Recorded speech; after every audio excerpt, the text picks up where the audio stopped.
Hello guys! Have you ever stopped to think about how people prepared entire Christmas banquets in kitchens smaller than a modern bathroom? Without electric ovens, without timers, without even a refrigerator to preserve food. In this video, you're going to discover the secrets, the ingenious techniques, and the impressive challenges that families throughout the centuries faced to create memorable meals in absolutely limited spaces. Now get comfortable, dim the lights, and enjoy this journey through time. Imagine a typical medieval kitchen from the 13th century, somewhere in Central Europe.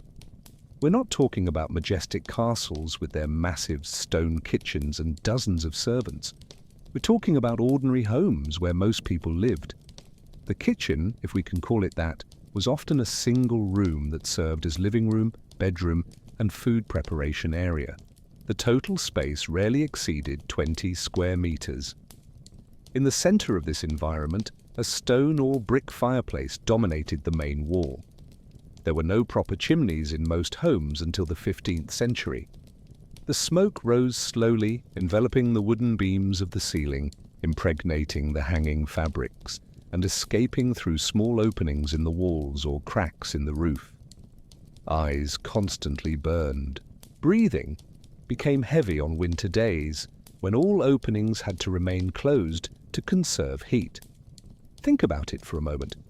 How would you prepare a special Christmas meal when the simple act of cooking meant filling your house with smoke? When every flame had to be carefully managed because the fuel, usually firewood, was precious and limited. Families developed sophisticated fire management techniques. They learned to identify which type of wood produced less smoke, which burned more slowly, which generated the most intense heat. Oak for long-lasting embers. Beech for quick and hot flames. Pine only in emergencies because the resin created a pungent and sticky smoke that clung to everything. The preparation of a Christmas meal began days in advance, not just because of the cooking time, but because of the fire logistics. It was necessary to accumulate enough embers, prepare the firewood in specific sizes, clean the fireplace of old ashes that could smother the new flames. Every step required meticulous planning. Compare that to our current reality. We turn a knob, adjust a digital temperature, set a timer. The fire obeys instantly. We don't think about the origin of the heat. We don't calculate how much fuel is left. We don't worry if the smoke will take over the house. Convenience has completely distanced us from the intimate and complex relationship our ancestors had with the most fundamental element of cooking, fire. But let's return to that medieval kitchen on Christmas Eve. The family matriarch, usually in charge of the entire culinary operation, woke up before dawn. The December cold penetrated through the stone walls. Her first challenge was to rekindle the fire from the embers carefully preserved under ashes overnight. If the embers had died, it would be necessary to ask a neighbor for fire, a considerable social humiliation that indicated poor household management. With the fire finally alive, the real work began. But here arises another brutal limitation. The space above and around the fireplace, a single fire opening, a single heat source. How to cook a meat stew, bake bread, prepare porridges, heat spiced wine, and still keep the house warm simultaneously? The answer lay in vertical and temporal ingenuity.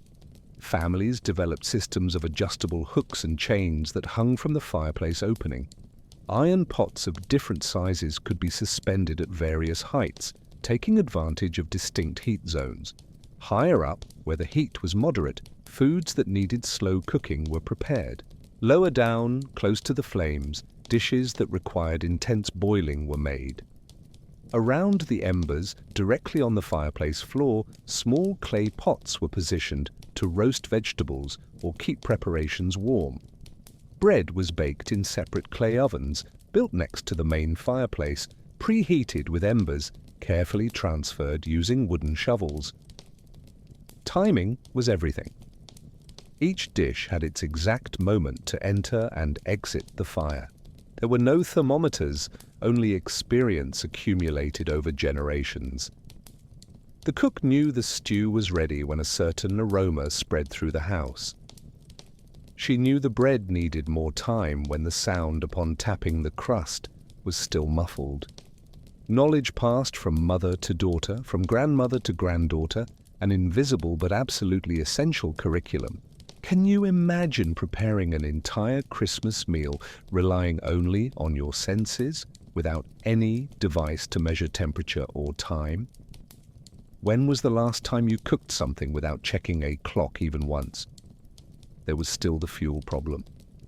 Firewood wasn't infinite, especially in regions where the harsh winter already demanded large quantities for heating. Families had to choose: heat the house comfortably or prepare an elaborate meal. Often Christmas was one of the few days of the year when the luxury of keeping the fire high for prolonged periods was allowed. This created immense psychological pressure. Christmas represented not just a religious celebration, but a demonstration of domestic competence, family prosperity, and the ability to honor traditions. Failing in the preparation of the Christmas meal, letting the fire go out, burning the main dish, not having enough firewood, was a shame that marked the family for months. Children were mobilized for specific tasks. The youngest gathered dry twigs to start the fire. The older ones carried firewood from the external stock, kept the embers organized, turned the spits where meats roasted slowly. The whole family orbited around that fireplace, each member with a precise function in that complex choreography. And the smoke kept rising, enveloping everything. Clothes became impregnated with the smell of burning wood and roasting fat. Eyes watered. Coughing was constant. But no one complained. That's how life was. That's how they cooked. That's how they celebrated. Today, when we turn on our ovens and cooktops, we rarely think about the extraordinary privilege they represent. Instant, controllable, clean heat, multiple burners working simultaneously, ovens with precise temperatures, exhaust fans that eliminate any unwanted smoke or odor. We have completely conquered fire, but in this conquest have we lost something essential? That visceral connection with the element that transforms raw ingredients into food. That deep respect for the process, the difficulty, the skill required?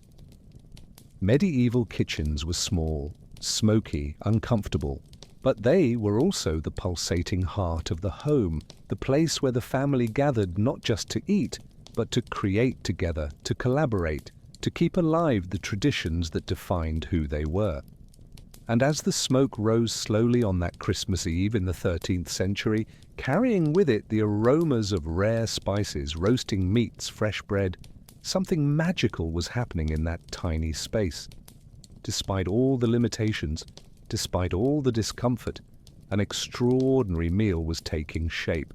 If you're enjoying this journey through time and want to discover more fascinating stories like this one, subscribe to the channel to help our community grow, turn on the bell for notifications, and leave in the comments where you're watching from and what time it is there.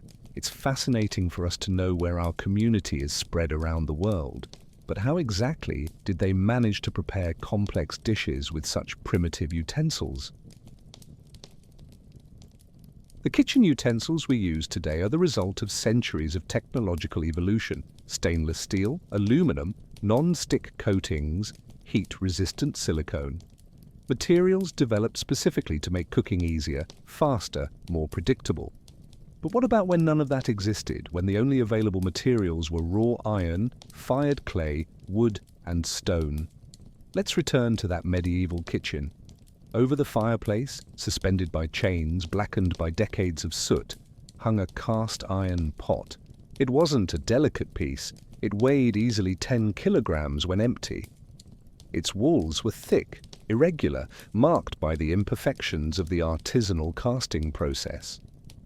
No two pots were exactly alike, but that pot was, literally, the most valuable possession in the kitchen. It was passed down from generation to generation. It was mentioned in wills. In case of fire, it was one of the first items to be saved. Why? Because it represented a huge investment, and once acquired it could last for centuries if well cared for. Cast iron had almost magical properties for the time. It distributed heat relatively evenly. It retained heat for long periods, allowing food to continue cooking even after being removed from direct fire. It could be placed directly on hot embers without cracking or deforming. It was indestructible, but working with cast iron required deep knowledge. The pot needed to be seasoned, a process of creating layers of carbonized fat that prevented rust and created a naturally non-stick surface. This process took months, sometimes years. Each use added a microscopic layer to the protective patina. A well-seasoned pot was as dark as night, smooth as glass, and nothing stuck to it. Compare that to our modern pots. We buy them, use them immediately, and if the non-stick coating peels off in 2 years, we simply buy another.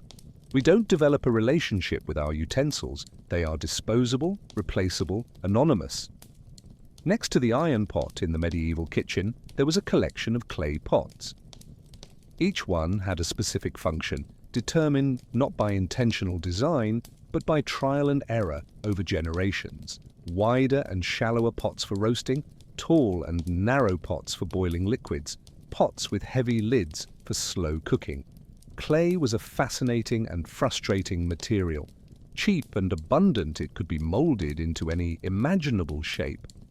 But it was also fragile, porous, and unpredictable. A poorly fired clay pot could crack on first contact with fire.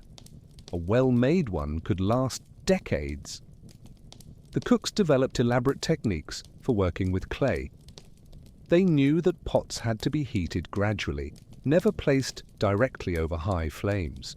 They knew that certain acidic foods, like tomatoes, which would only reach Europe centuries later, could react with the clay and create metallic flavors. They knew that clay pots retained moisture in a unique way, creating textures impossible to replicate in metal. Think about it. They didn't have recipe books explaining the chemical properties of materials.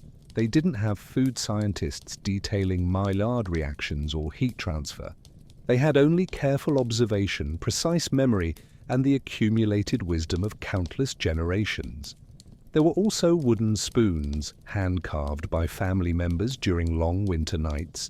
Each spoon had a slightly different shape, adapted to specific tasks. Spoons with long handles for stirring deep pots over the fire without burning hands. Wide and flat spoons for serving. Small and rounded spoons for tasting seasonings.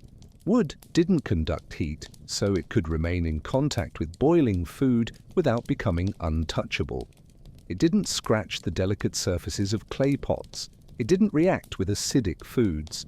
And when it finally wore out after years of use, it could be burned as fuel, returning to the fireplace from which it had come. Knives were rare and precious. Most families owned only 2 or 3 real knives, hand-forged iron blades, sharpened and resharpened so many times that the original shape had been completely transformed. These knives weren't kept in the kitchen. They were personal tools carried on the belt, used for everything: cutting food, working wood, personal defense. The concept of having knives specific to different culinary tasks, one for meat, another for vegetables, another for bread, would be considered absurdly luxurious. You worked with what you had, and what you had was a single blade that needed to serve for everything. This meant that food preparation was much more laborious than we imagine.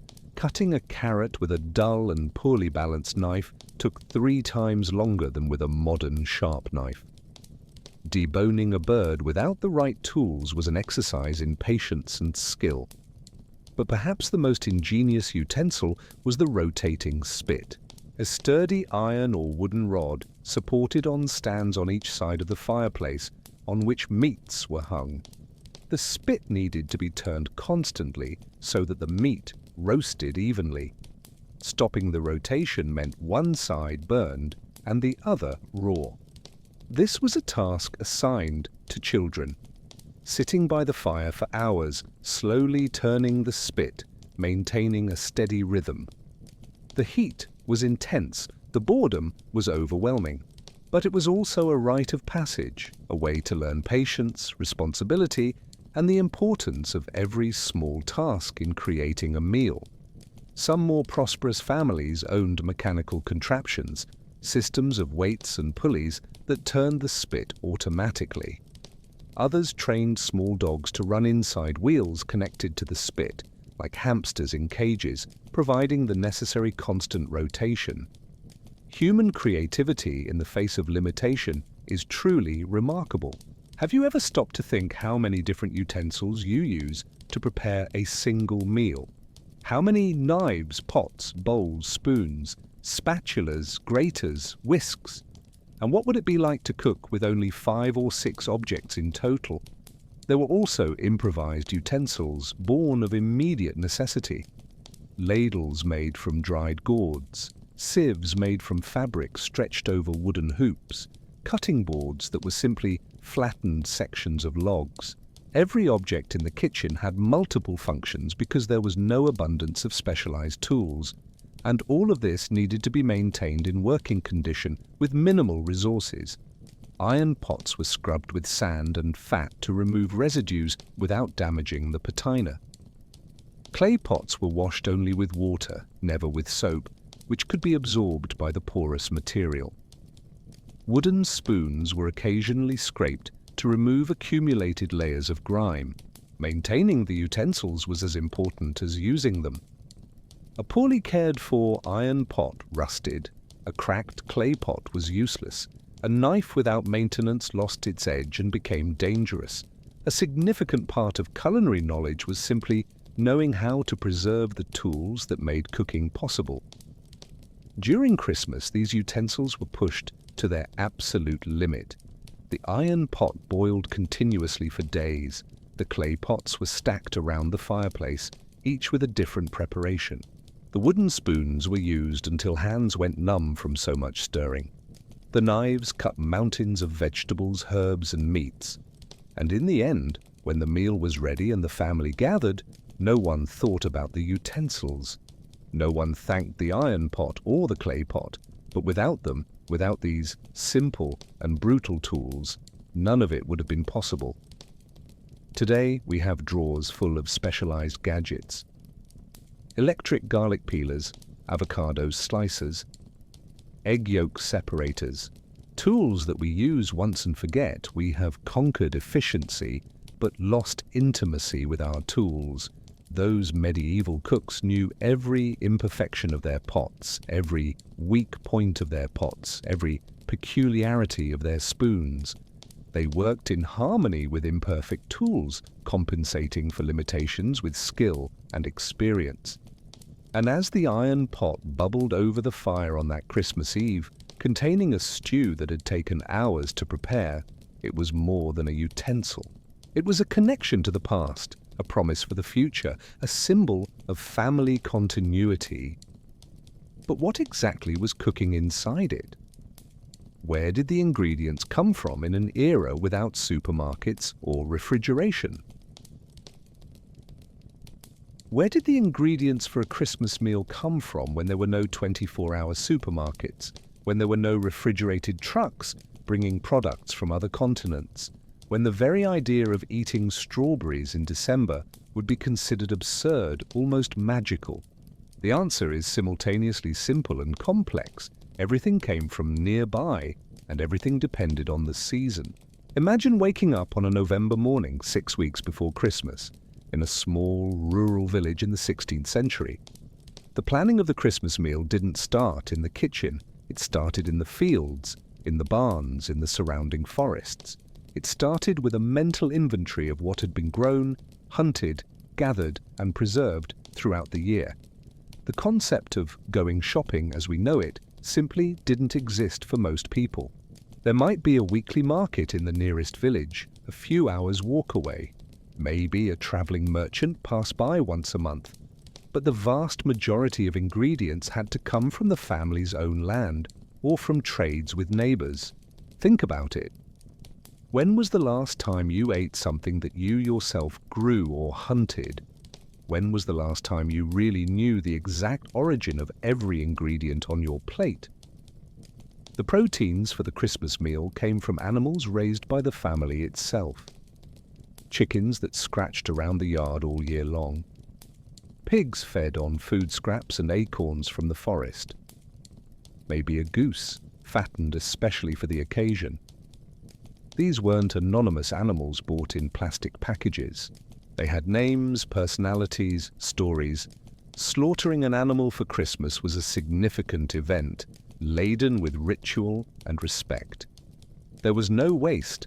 Absolutely nothing was thrown away.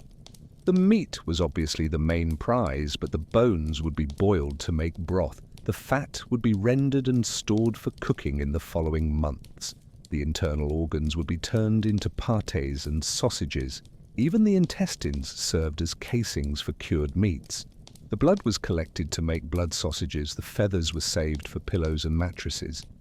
Compare that to our current relationship with meat. We buy specific cuts, perfectly cleaned, with no visual connection to the animal of origin. We don't think about bones, organs, or blood. We just want the muscle, preferably without fat, packaged in a way that doesn't remind us it came from a living creature. Those families didn't have the luxury of dissociation. They knew intimately the full cycle from life to death to food, and that created a deep gratitude, a respect for food that's hard to understand in our era of abundance. The vegetables came from the family garden, but in December, the options were drastically limited. There were no tomatoes. These would only reach Europe from the Americas in the 16th century, and it would take even longer for them to be accepted as food. There were no potatoes, another American import that would revolutionize European cuisine, but only centuries later. What was there? Cold-resistant roots, turnips, carrots, parsnips, celeriac, vegetables that could be harvested even when the soil was partially frozen, or that had been stored in cool cellars since autumn. Cabbages and kales, which actually became sweeter after the first frosts. Onions and garlic, hung in braids from the kitchen beams, drying slowly over the months. Can you imagine planning a festive meal using only vegetables that grow naturally in your region during winter? No imports, no greenhouses, nothing that isn't absolutely seasonal? Aromatic herbs were a precious treasure. During the summer, they were harvested and dried carefully, hung in bundles in the driest areas of the house. Thyme, sage, rosemary, marjoram. Each herb had its ideal harvest moment, when the essential oils were most concentrated. Harvesting too early or too late meant inferior flavor. Some families kept small indoor herb gardens during winter, in clay pots positioned near windows. It wasn't easy. The light was scarce, the air was cold, the plants often died. But having fresh herbs in December was a luxury worth the effort.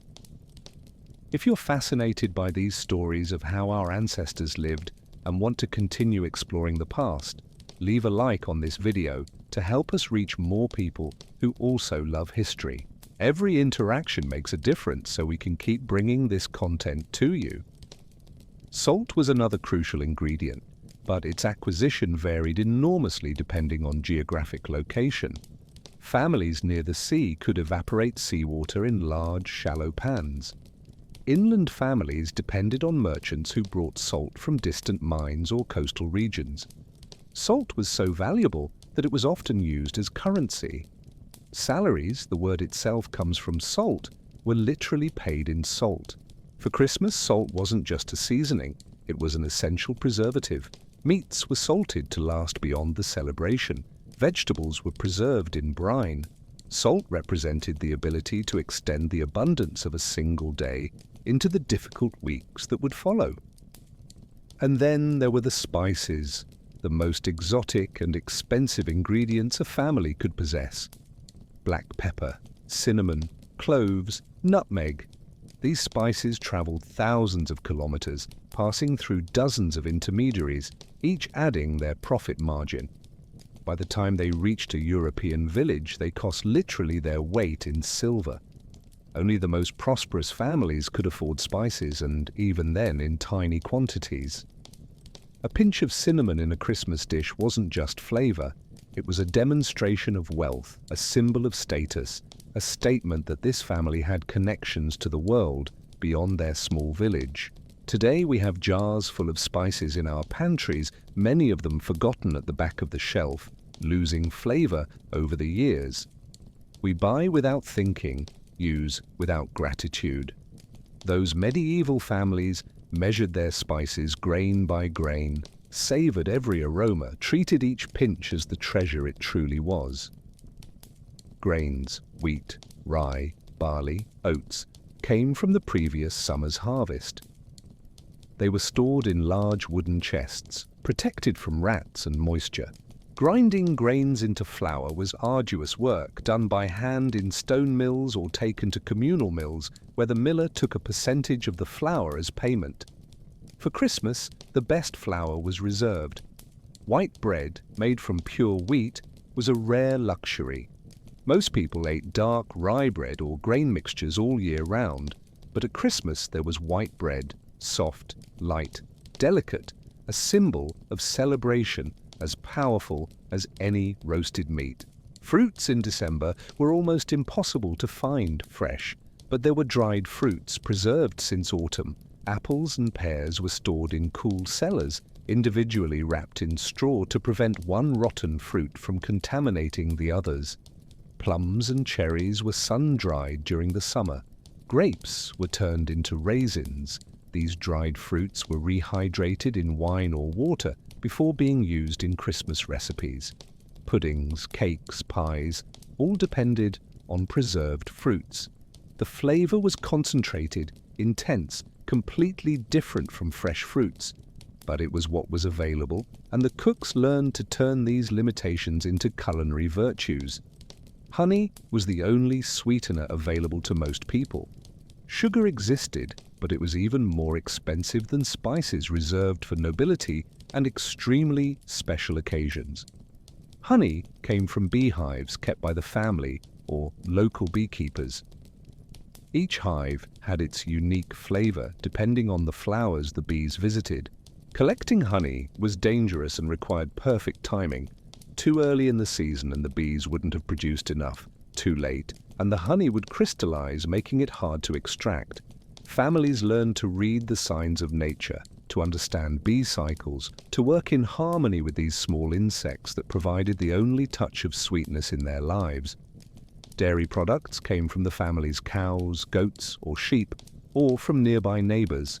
Fresh milk was consumed immediately. There was no refrigeration, so it soured in a matter of hours. Most of the milk was turned into cheese or butter, forms of preservation that allowed the nutritional value of milk to be maintained for weeks or months. For Christmas, special cheeses were prepared months in advance. Hard cheeses aged in cool cellars, developing complex flavors over time. Butter was heavily salted for preservation, or clarified to remove milk solids that caused rapid spoilage. Eggs were more abundant in spring and summer, when hens laid naturally. In December, egg production dropped drastically. Each egg was precious. Some were preserved in lime or fat for later use. Others were carefully saved for the Christmas meal, where they added richness and texture to special dishes. Beverages were also produced locally. Beer was made at home, an essential part of the diet because it was often safer than water. Wine in appropriate regions came from local vineyards. Mead, made from fermented honey, was a special festive drink. Cider came from pressed and fermented apples. Each family had their secret recipes, particular techniques, characteristic flavors. There was no standardization. Each batch of beer was slightly different. Each barrel of wine had its unique personality, and that was celebrated, not lamented. Have you ever stopped to think how many of your foods you could produce yourself if you had to? How many ingredients in your pantry you would know how to grow, harvest, process, and preserve? Self-sufficiency wasn't a choice or a lifestyle philosophy. It was simply reality.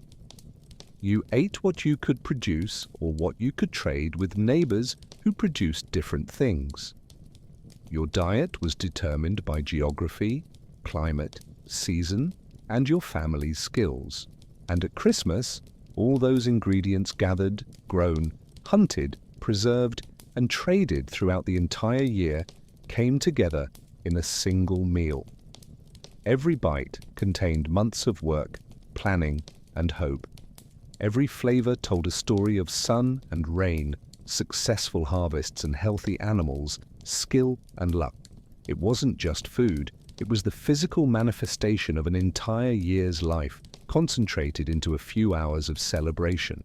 But how were these precious ingredients preserved over the months until the time came to use them?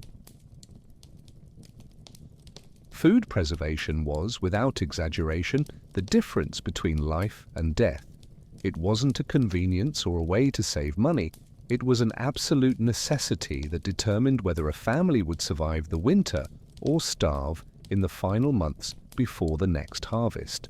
Think about it. Without refrigeration, without freezers, without vacuum packaging, without chemical preservatives, how would you keep food edible for 6, 8, sometimes 10 months? The answer lay in techniques developed over millennia, refined through countless generations, passed down as sacred knowledge from parents to children. Each culture, each region, each family had their particular methods, adapted to the local climate and available resources. Salting was perhaps the oldest and most universal method.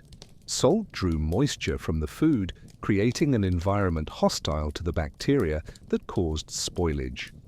Meats were rubbed with coarse salt until every fiber was saturated. Layers of salt were alternated with layers of meat in large wooden barrels. The liquid that drained off, a concentrated brine, was collected and reused. After weeks in this process, the meat was completely transformed. Tough, dark, intensely salty. Before cooking, it needed to be soaked in water for hours, sometimes days, to remove the excess salt. The flavor was strong, almost aggressive to modern palates. But it was food, and it was safe, and that was what mattered. Can you imagine eating meat so salty that it needs to be desalinated before being edible? When was the last time you really thought of preservation as a matter of survival? Smoking added another layer of preservation. Meats and fish were hung in special chambers where slow-burning fires of specific woods produced dense, constant smoke. It wasn't just any wood. Certain trees produced smoke that added desirable flavors, while others created bitter or even toxic tastes. The smoking process could take weeks. The smoke penetrated deeply into the meat, depositing chemical compounds that inhibited bacterial growth. Simultaneously, the gentle heat from the smoke dried the meat's surface, creating a protective crust. The result was food that could last months, sometimes more than a year. Fish were particularly suited for smoking. Herrings, salmons, mackerels, all were caught in large quantities during their migration seasons and immediately processed. Entire coastal villages organized around these periods of abundance, working day and night to preserve as much as possible before the fish spoiled. Air drying was another fundamental method, especially for fruits, herbs, and some vegetables. Apples were sliced thin and hung on strings in the driest and most ventilated areas of the house. Plums were left in the sun until most of the water evaporated. Herbs were tied in bundles and suspended upside down. The challenge of drying was timing. Dry too quickly and the surface hardened, while the interior remained moist, creating perfect conditions for mold. Dry too slowly, and the food began to rot before it was fully dry. It required a delicate balance, constantly adjusted based on air humidity, temperature, and ventilation. Families developed an almost intuitive knowledge of these variables. They knew the ideal time to start drying foods. They knew when to turn the fruits to ensure even drying. They knew how to recognize the first signs of spoilage and act before the entire batch was lost. Fermentation was a form of preservation that also transformed foods in fascinating ways. Cabbage became sauerkraut through lactic fermentation, cucumbers became pickles, milk became yogurt or cheese, grapes became wine, grains became beer. These processes weren't fully understood. The existence of microorganisms would only be discovered centuries later. But people knew they worked. They knew that following certain steps, maintaining certain temperatures, waiting certain periods, resulted in foods that not only lasted longer, but had unique and complex flavors. Fermentation was also slightly dangerous. Done incorrectly, it could produce deadly toxins. Every family had stories of batches that went wrong, of people who got sick or died from improperly fermented foods. But the risk was considered acceptable given the immense value of the preserved food. Compare that to our current relationship with fermented foods. We buy pasteurized sauerkraut in glass jars, yogurt with standardized cultures, industrialized pickles. We eliminate the risk, but we also eliminate the diversity, the complexity, the connection to the process. Storage in fat was an ingenious method used especially for cooked meats. After fully roasting or cooking a piece of meat, it was placed in a clay pot and completely covered with melted fat, pork lard, beef tallow, or goose fat. When the fat cooled and solidified, it created an airtight barrier. Without contact with oxygen, the meat remained edible for months. This method, known as confit in the French tradition, was especially popular for preserving poultry. An entire goose could be cooked, disassembled, and stored in fat in the autumn, providing meat for the whole winter. The fat itself was also valuable. When it came time to use the preserved meat, the fat was carefully removed, melted again, and reused for cooking or to preserve the next batch of meat. Nothing was wasted. Cellars and basements were essential for preservation. Built partially or completely underground, these spaces maintained cool and relatively constant temperatures year-round. In summer, they were cool refuges. In winter, they stayed above freezing. Root vegetables were stored in sandboxes in the cellars. The sand absorbed excess moisture, preventing rot, but retained enough humidity to keep the vegetables from drying out completely. Layers of vegetables were alternated with layers of sand, creating organized piles that could be accessed as needed. Apples and pears were individually wrapped in paper or straw and placed on shelves where they didn't touch. If one fruit started to rot, the isolation prevented it from contaminating the others.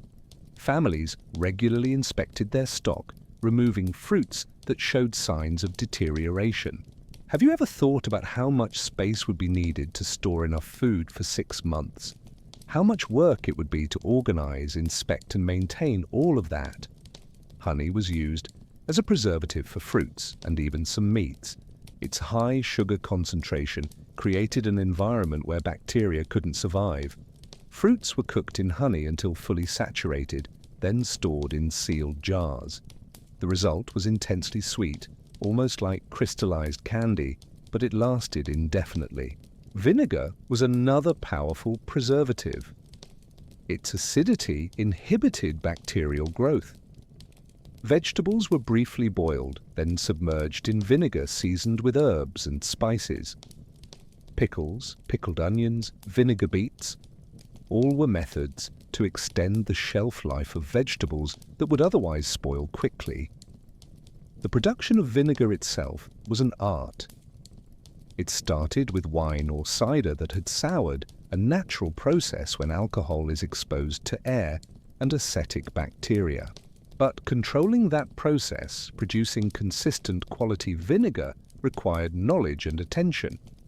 Grains were stored in large wooden chests, often elevated off the ground, to protect against moisture and rodents.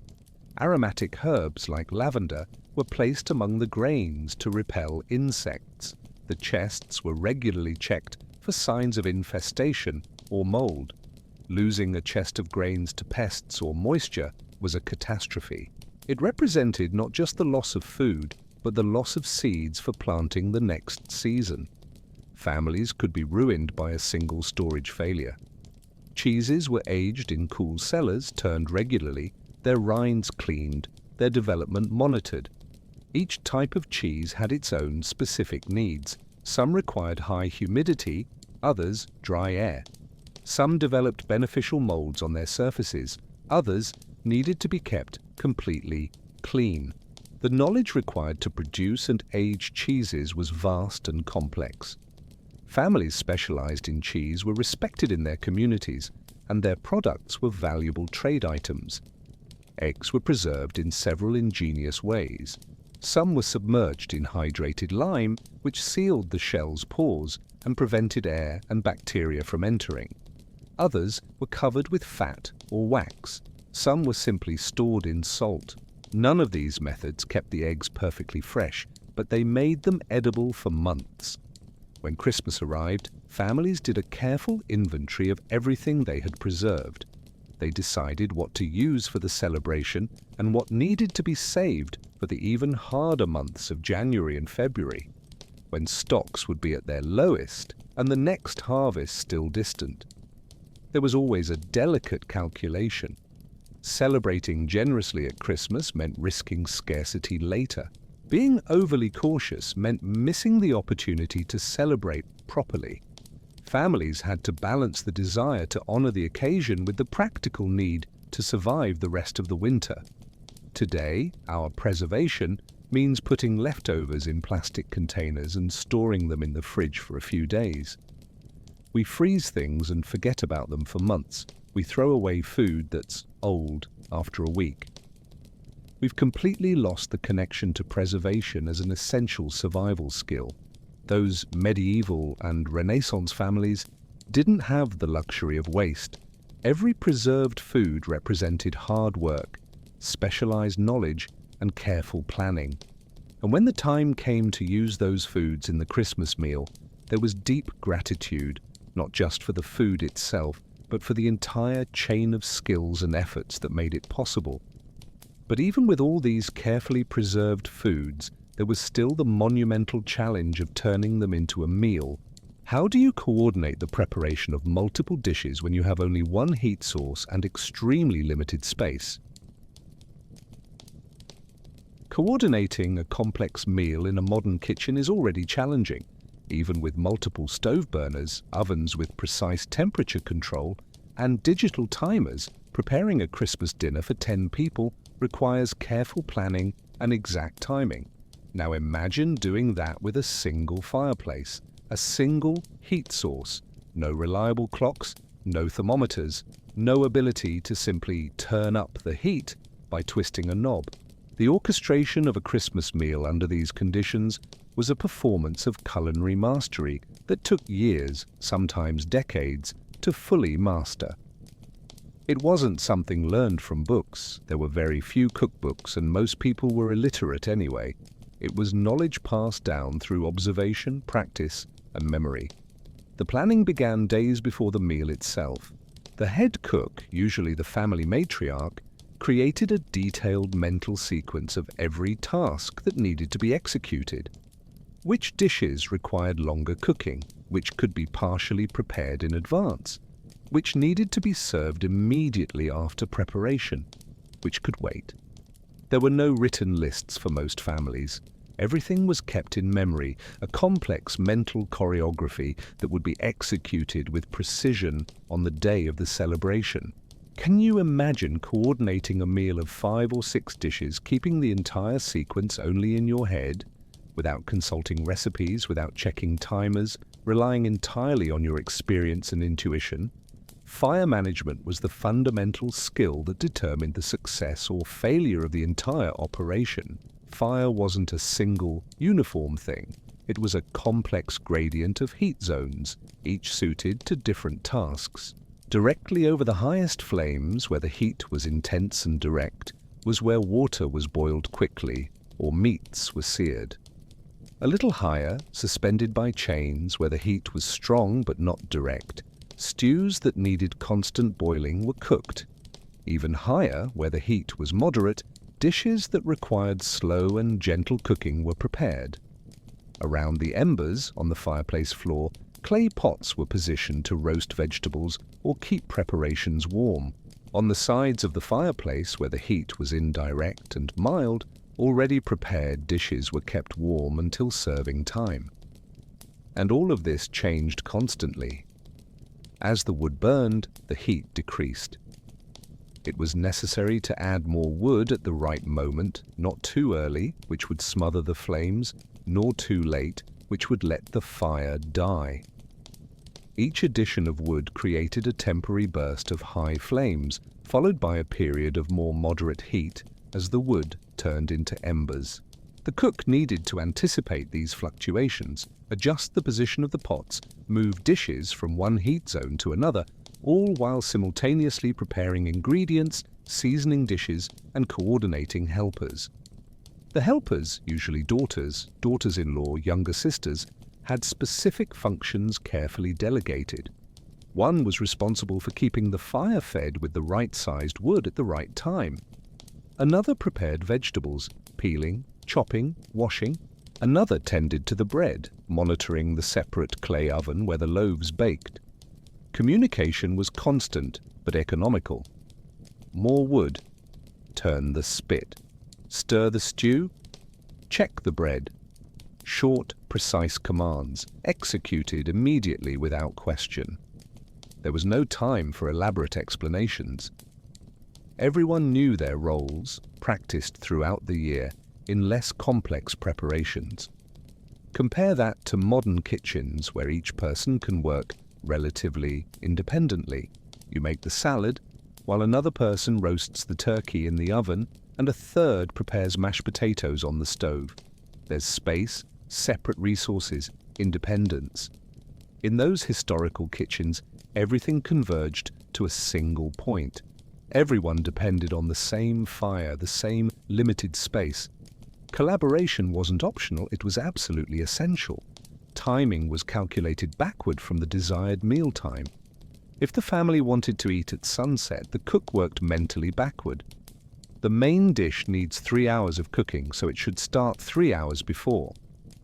But before that, the meat needs to be prepared and seasoned, which takes an hour. And before that, the fire needs to be at the right temperature, which requires 2 hours of careful building. So the work began 6 hours before the meal.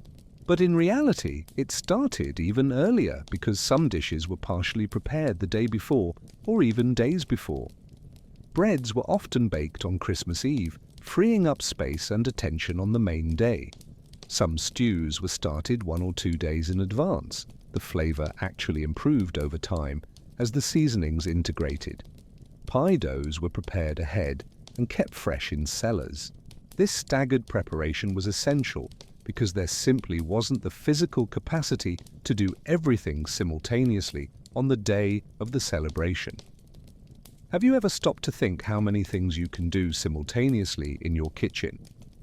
Oven baking, stove with 4 burners going, microwave heating, toaster toasting, kettle boiling.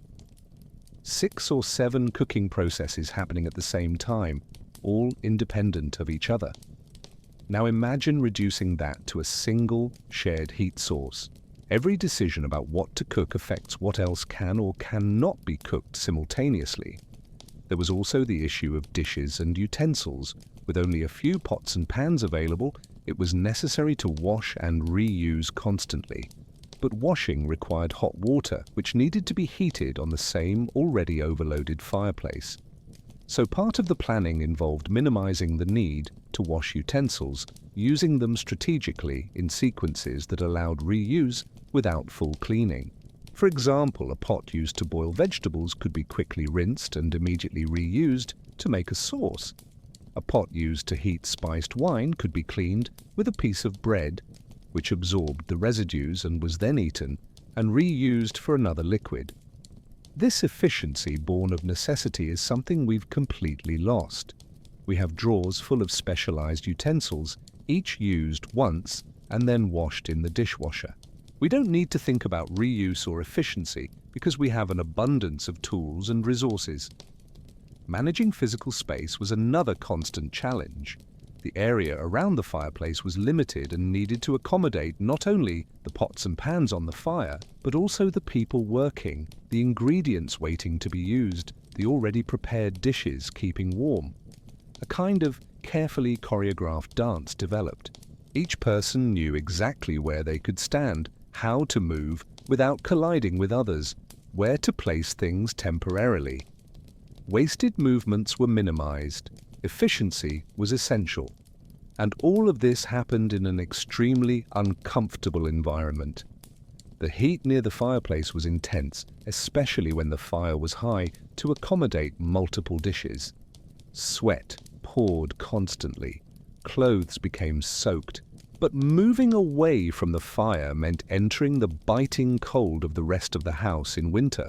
So you alternated between extreme heat and penetrating cold, your eyes watering from the smoke, your hands alternating between burned by the heat and numb from the cold, your body exhausted from constant physical effort.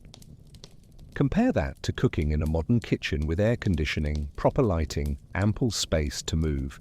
We complain when the kitchen gets too hot during the preparation of a large meal, but we have no idea what it really means to work in extreme conditions. There was also the psychological stress. The Christmas meal wasn't just food, it was a demonstration of the family's competence, especially the women responsible for the kitchen. Neighbors and extended relatives were often invited. Everyone would observe, judge, comment. A burned dish, a loaf that didn't rise properly, an overly salty stew, these weren't just culinary mistakes, they were social shames that would be remembered and talked about for months. The pressure to execute perfectly was immense, and there was no safety net, there was no way to order delivery food. If something went wrong, there was no open supermarket where you could buy replacement ingredients. What you had was what you had, and it needed to work.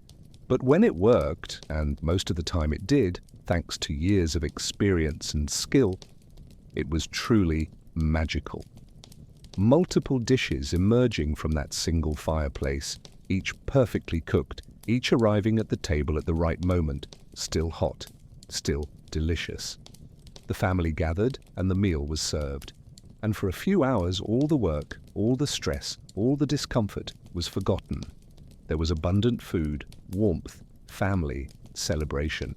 But even as they ate, part of the cook's mind was already thinking, what leftovers? What can be repurposed? How to stretch this abundance over the following days? Because Christmas was a moment of celebration, but it was also just one day in a long and difficult winter. And speaking of leftovers and repurposing, how exactly did families handle the remains of a large meal when there was no refrigeration to keep them fresh? The Christmas meal had ended. The family was satisfied, perhaps truly sated for the first time in months. But on the table, in the pots, on the plates, food remained. And in an era without refrigeration, without plastic packaging, without the possibility of simply saving for tomorrow without consequences, what happened to these leftovers? The answer reveals a completely different philosophy toward food, one where waste was unthinkable, where every crumb had value, where culinary creativity was often more evident in repurposing than in the initial preparation. First, it's important to understand that the concept of leftovers was fundamentally different. They weren't unwanted remnants left over because we made too much. They were intentionally planned resources. Experienced cooks prepared specific quantities, knowing exactly how each portion would be used in the following days. The bread that was left over was never thrown away, even when it became as hard as stone. Stale bread had dozens of uses. It could be soaked in milk or broth to make nutritious porridges. It could be grated into fine crumbs to thicken soups and stews. It could be cut into cubes, fried in fat, and turned into croutons that added texture to simple dishes. There was a traditional recipe in many European cultures called bread soup, essentially stale bread boiled in broth with herbs and perhaps some vegetables. To modern palates it sounds terribly bland. But for families facing the real possibility of hunger, it was a way to transform something that would otherwise be inedible into a warm and comforting meal. Think about it. When was the last time you used stale bread for something other than making toast or feeding birds? When was the last time you really needed to extract every gram of nutrition from something that was about to spoil? The meats left over from the Christmas meal were especially precious treasures. Fresh meat was rare during winter, so every piece needed to be used completely. Bones with bits of meat still adhering were boiled for hours, sometimes days, to extract every molecule of flavor and nutrition. The resulting broth was the base for soups that would feed the family for a week. The meat that could be removed from the bones was finely shredded and mixed with fat, herbs and seasonings to make rustic partés. These partés were then covered with a layer of melted fat, which solidified and created a protective seal, allowing the meat to last for weeks. Larger pieces of meat were recooked in completely different stews from the original preparation. A Christmas roasted goose became the base for a meat pie the following week. A ham turned into pea soup with bits of meat. Nothing was simply reheated, it was reinvented. Have you ever stopped to think how many completely different meals could be created from a single roasted chicken if you really needed to? Not just chicken leftovers, but genuine transformations into dishes that don't look or taste like leftovers. The fat that dripped from the roasted meats was meticulously collected. Every drop was precious. This fat, lard, tallow, goose fat, was the main cooking medium for the following months. It was used for frying, for baking, to add richness to simple dishes. It was spread on bread in place of expensive butter. It was used to preserve other meats through the confit method. In our era of cheap and abundant vegetable oils, we simply discard the fat from roasted meats. We see it as unhealthy, undesirable. But that fat was literally concentrated energy, dense calories that could make the difference between starving and surviving in a harsh winter. The leftover vegetables were incorporated into soups and stews. Roasted vegetables were mashed and mixed with grains to make savory cakes that could be fried in small portions. Boiled vegetables were finely chopped and used as filling for simple pies, bulked up with eggs and breadcrumbs to stretch portions further. There was a hierarchy of repurposing. The best leftovers, substantial pieces of meat, vegetables still looking good, were consumed in the first days after Christmas. As time passed and the foods began to show signs of deterioration, they were incorporated into increasingly transformed preparations. A piece of meat that was starting to develop a slightly unpleasant smell wasn't thrown away. It was fully cooked in a highly seasoned stew, where strong spices masked any questionable flavor. Wilting vegetables were boiled in soups where texture didn't matter. This sounds dangerous to us today, and certainly there were risks. Food poisonings happened, but people developed sophisticated knowledge about how far they could push the limits.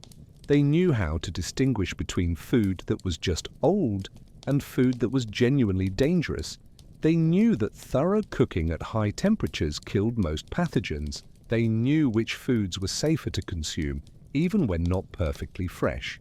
Compare that to our modern culture of expiration dates, where we throw away perfectly edible food because it passed an arbitrary date printed on the packaging. We've completely lost the ability to evaluate food with our own senses: smell, appearance, texture, taste. The sauces and broths left in the plates were carefully collected and combined. These liquids carried concentrated flavors and valuable fats. They were used as bases for soups, as cooking liquid for grains, or simply heated and served with bread as a simple meal. Even the crumbs that fell on the table were swept up and collected. Breadcrumbs were stored in jars and used to bread foods or thicken preparations. Nothing was too small to be utilized. There were also community sharing practices for leftovers. More prosperous families that had prepared more than they could consume before it spoiled, often shared with less fortunate neighbors. This wasn't charity in the modern sense, it was a system of reciprocity. Today you share your abundance. Tomorrow, when you need it, others will share with you. This system created networks of mutual obligation and support that kept entire communities functioning. Christmas was a time when these networks were particularly active. Families visited each other, bringing small portions of their special meals, receiving other specialties in exchange. Can you imagine a system where your food security directly depends on your relationships with your neighbors? Where sharing food isn't an occasional act of generosity, but a practical necessity for survival. The peels and trimmings from vegetables weren't discarded, they were boiled to make simple broths. Onion skins added golden color to soups. Herb stems were tied in bundles and used to flavor long cookings, then removed. Even the roots and outer leaves of vegetables that we would consider inedible were utilized in some way. The bones, after being boiled multiple times to extract all possible broth, were finally dried and burned as additional fuel for the fire. Or they were broken and given to dogs and pigs, which gnawed at the last bits of cartilage and marrow. Even in death, the animals continued to provide value.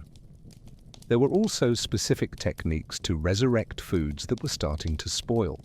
Moldy bread had the affected parts cut off, and the rest was used normally. They didn't understand about mold spores penetrating beyond the visible part, but they generally survived. Meat with a strong smell was washed in vinegar or wine, which masked odors and had antimicrobial properties. Sour milk wasn't thrown away, it was turned into simple fresh cheese or used in bread recipes where the acidity actually improved the texture. Rancid butter was melted and clarified, removing the solids that caused the unpleasant flavor, and then reused. This ability to transform what we would consider spoiled into something edible was an essential survival skill. There was no supermarket to buy replacements. You worked with what you had, no matter its condition. Think about how many times you throw away food because it's no longer good when it's actually perfectly safe to eat, just not at its peak freshness. Bananas with brown spots, slightly stale bread, milk 1 day past the expiration date, slightly wilted vegetables. Historical families would have considered this waste not only foolish, but morally reprehensible. Food was sacred. It represented hard work, precious resources, the difference between life and death. Wasting food was wasting life. There were even specific prayers asking for forgiveness when, inevitably, some food had to be discarded because it had spoiled beyond any possibility of use. The disposal of food was treated with solemnity, acknowledging that it represented a failure in planning, in preservation, in timely use. The days and weeks after Christmas were, in many ways, as important as the day itself. The Christmas meal created a wave of abundance that needed to be carefully managed to extend as far as possible. Each day, the leftovers were assessed, transformed, reintegrated into new meals, and, slowly, inevitably, the abundance diminished. Portions became smaller, dishes became simpler, until finally, weeks later, nothing remained of the Christmas celebration except memories and perhaps a jar of saved fat for future use. But those weeks of relatively good feeding, sustained by carefully managed leftovers, made a huge difference. They provided strength to face the harder months of winter that still lay ahead. They provided hope that abundance was possible, even if temporary. Our modern relationship with leftovers is fundamentally different. We see them as an inconvenience, something to be tolerated or, often, discarded. We don't see them as a valuable resource, an opportunity for creativity, an extension of abundance. And in losing that perspective, we also lose a deep connection to the true value of food. When food is cheap and abundant, when we can simply buy more whenever we want, we lose respect for the work, the resources, the complex chain of efforts that bring food to our tables. But the leftovers eventually ran out, and life went on. And as families consumed the last remnants of their Christmas meal, they already began thinking about the next year. What worked well? What could be improved? What new techniques could they try? Because the cycle never stopped. Each Christmas was both a celebration and a preparation for the next. And speaking of preparation and planning, how exactly did families decide what to cook? Where did the recipes come from in an era before accessible cookbooks and the internet? Where did the recipes come from? How did a cook know exactly how much of each ingredient to use, how long to cook, what the ideal temperature was when something was done? In an era where most people were illiterate, where books were rare and expensive, where there were no standardized measurements or written instructions, how was culinary knowledge transmitted and preserved? The answer lies in one of humanity's oldest and most effective education systems, oral transmission and learning, through direct observation. Imagine a 6 or 7-year-old girl in a medieval kitchen. She's not there to play. She's there to learn, to absorb, to eventually take on the responsibilities that would define much of her adult life. She starts with the simplest tasks: fetching firewood, carrying water, washing vegetables, stirring pots. But while performing these tasks, she observes. She watches how her mother chooses which wood to use. She watches how she tests the fire's temperature by placing her hand at a certain distance and feeling the heat. She watches how she smells the food to determine if it's ready. She watches how she adjusts seasonings by tasting repeatedly and making small tweaks. There are no detailed explanations, there are no formal lessons. There's just constant observation, day after day, year after year. The girl absorbs the knowledge through repetition, imitation, and gentle correction when she makes mistakes. Can you imagine learning to cook entirely through observation, without ever reading a recipe or watching a tutorial video? When was the last time you learned a complex skill purely by watching someone do it repeatedly? Recipes existed, but not as we know them today. They weren't precise lists of ingredients with exact quantities and step-by-step instructions. They were more like general guidelines, flexible frameworks that could be adapted depending on the available ingredients, the equipment at hand, the family's preferences. A recipe for meat stew might be transmitted like this. Take whatever meat you have, cut it into pieces the size of a walnut, brown it in fat until it's dark.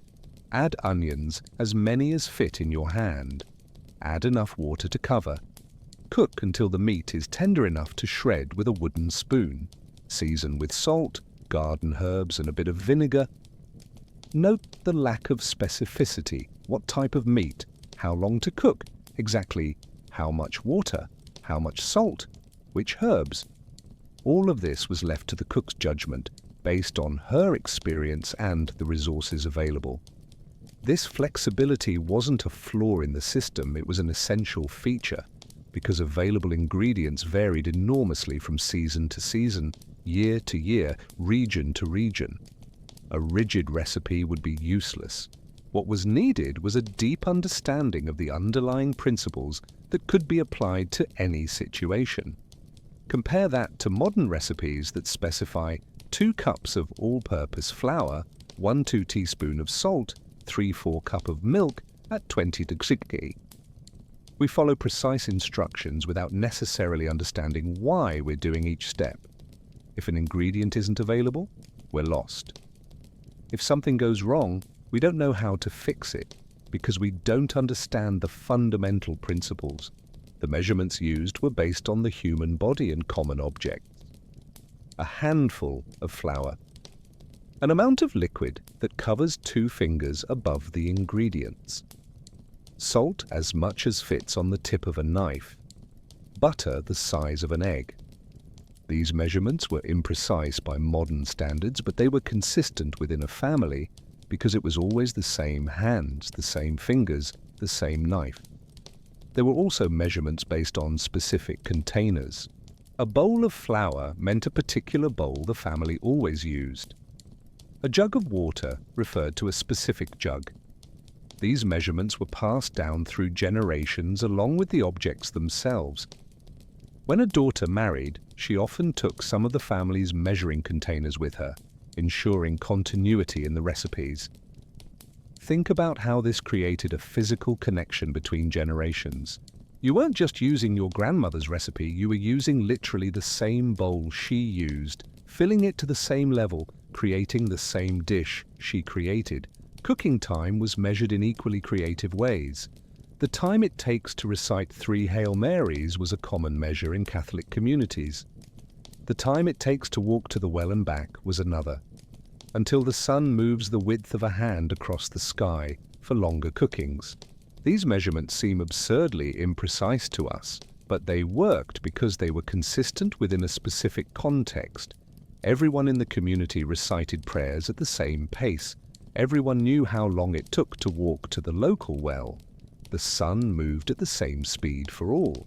Temperature was assessed through sensory methods developed over years of practice.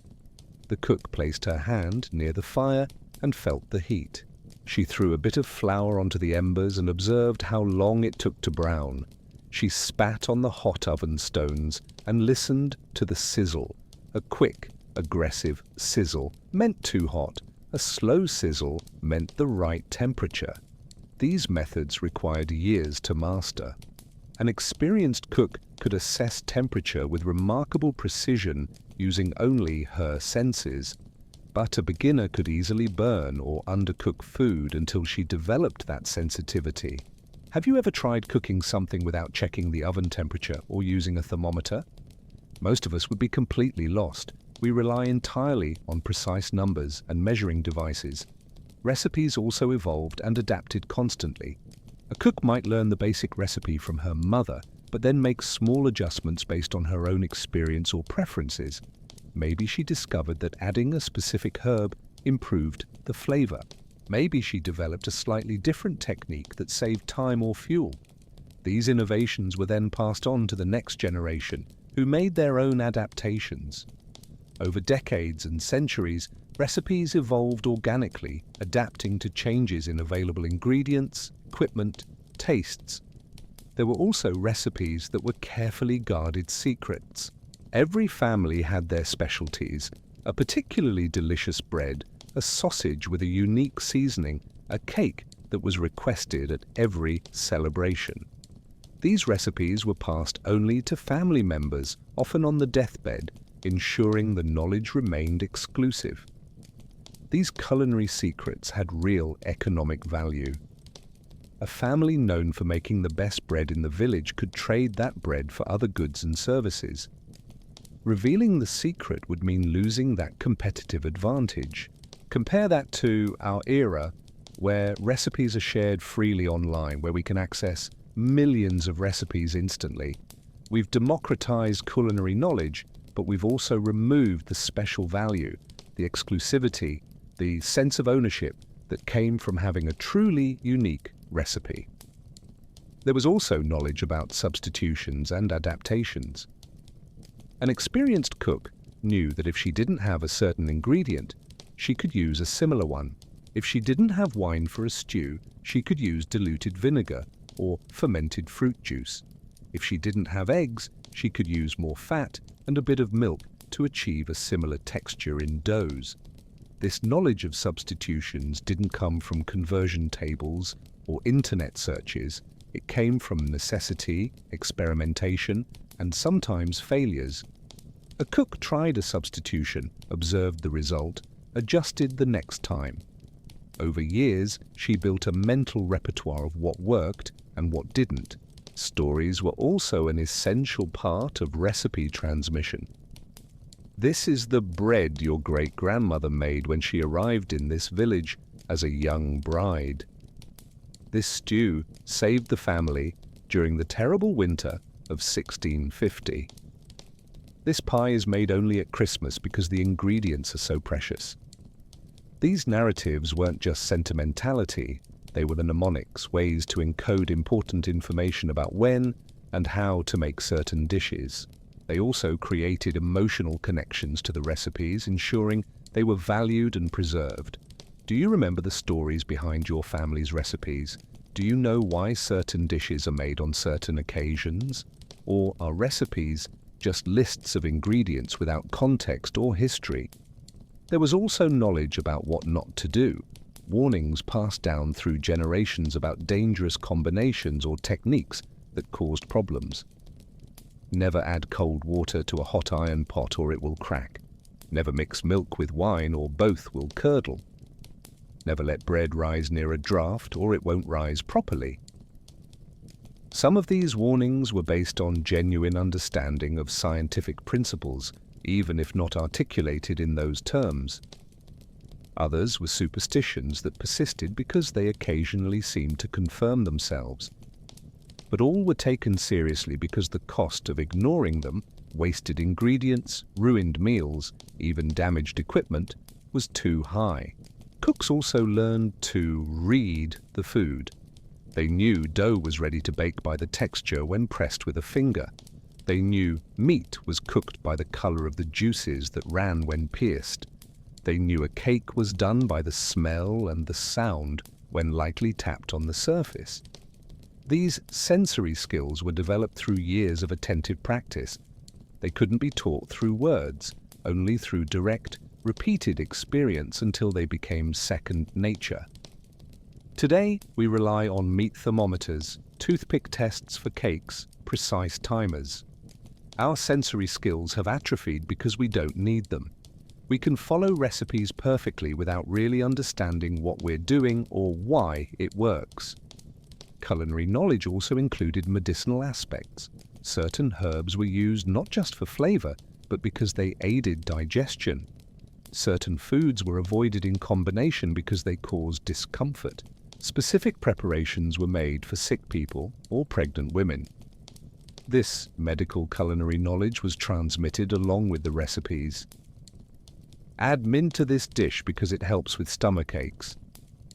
Make this broth for someone with a fever. Avoid this food if you're expecting a baby. Much of this knowledge was based on genuine observation of cause and effect over generations. Some parts were superstition, but all was treated seriously because health and nutrition were intimately linked, and there was no clear separation between food and medicine. Christmas recipes were particularly important in knowledge transmission because they were complex, special, and made only once a year. Each Christmas was a learning opportunity, a chance to practice advanced techniques under the guidance of more experienced cooks. A young woman might spend years observing the Christmas meal preparation before being entrusted with more important tasks. And even as an adult, she continued learning, refining, discovering new tricks and techniques. And as the hands worked, kneading, chopping, stirring, the voices spoke, transmitting not just instructions but stories, values, identity. The kitchen was a classroom, an archive, a temple where the sacred knowledge of generations was preserved and passed forward. But all this knowledge, all this skill depended on something fundamental, having access to a kitchen, however humble, and not everyone had that privilege. How did those who didn't even have a space to call their own kitchen live? So far, we've talked about families who, despite all the limitations, at least had their own kitchen, a fireplace that was theirs, a space, however small, where they could prepare their meals, but that wasn't the reality for everyone. In medieval and Renaissance cities, especially as urbanization grew, millions of people lived in conditions where even their own fireplace wasn't possible. Imagine living in a rented room on the third floor of a wooden building in a 17th century European city. You share the building with 20 other families. There's no fireplace in your room. The risk of fire in densely populated wooden structures was too high to allow multiple fires. Maybe there's a communal fireplace on the ground floor, shared by all residents, or maybe there isn't one. How do you prepare a Christmas meal under these conditions? The answer reveals an aspect of historical life that's often overlooked. Dependence on communal infrastructure and creativity born of absolute necessity. In many cities, there were communal ovens, large stone or brick structures usually located in central squares or run by commercial bakeries. These ovens were heated once or twice a day, typically early in the morning and late in the afternoon. Families brought their own food to be baked, paying a small fee or a percentage of the final product. On Christmas Day, these communal ovens became extraordinarily busy. Lines formed before dawn, with people carrying pots, improvised baking trays, even pieces of slate or flat metal where they'd arrange their food to bake. Can you imagine the logistics? Preparing your entire Christmas meal at home, transporting it carefully through the streets, waiting in line for hours, trusting that the oven operator wouldn't mix up your dish with someone else's, and then transporting it back still hot. Each family marked their containers in some way, specific notches, paint marks, pieces of cloth tied on. The oven operator needed an impressive memory and a rigorous organizational system to ensure every family got back exactly what they brought. There was also the timing issue. The oven had different heat zones. The part closest to the heat source baked faster. The edges were cooler than the center. Dishes needing long cooking went in first. Dishes needing intense, quick heat went in last. The oven operator was essentially a culinary maestro, orchestrating dozens of different dishes simultaneously, each with its own time and temperature needs. It was a specialized skill, often passed from father to son, and the best operators were highly respected in their communities. But not everyone had access to communal ovens. In poorer areas, people relied on street kitchens, vendors who operated large cauldrons over open fires, selling simple hot meals. On Christmas, these vendors often offered special services. You brought your ingredients, and they cooked for you for a fee. Think about the vulnerability of that situation. You had no control over the cooking process. You couldn't adjust seasonings or check progress. You had to trust a stranger completely to prepare your most important meal of the year properly. And there was always the risk of being cheated. Unscrupulous vendors could substitute inferior ingredients, add cheap fillers to bulk up the volume, or simply cook carelessly because they knew you had no alternatives. But for many people, it was the only option. And most vendors were honest, understanding that their reputation was their most valuable asset. A vendor known for treating customers well at Christmas would have prosperous business all year. There were also more informal arrangements. Neighbors with fireplaces shared cooking space with those who didn't. You can use my fireplace from 3 to 5 in the afternoon if I can use it from 5 to 7. These agreements were negotiated carefully, sometimes weeks before Christmas, ensuring everyone had access to the fire when they needed it. Compare that to our modern independence. Every apartment has its own full kitchen. We don't depend on neighbors or communal infrastructure. We gain privacy and convenience, but we lose the forced social connections that came from interdependence. In some regions, especially in poorer rural areas, multiple families gathered for joint celebrations, not because they necessarily wanted to, but because it was the only practical way to prepare a proper meal. 3 or 4 families pooled their resources. One provided the meat, another the vegetables, another the fuel, another the cooking space. The meal was prepared collectively and then divided. This required careful negotiation over contributions and divisions. Who worked more on the preparation?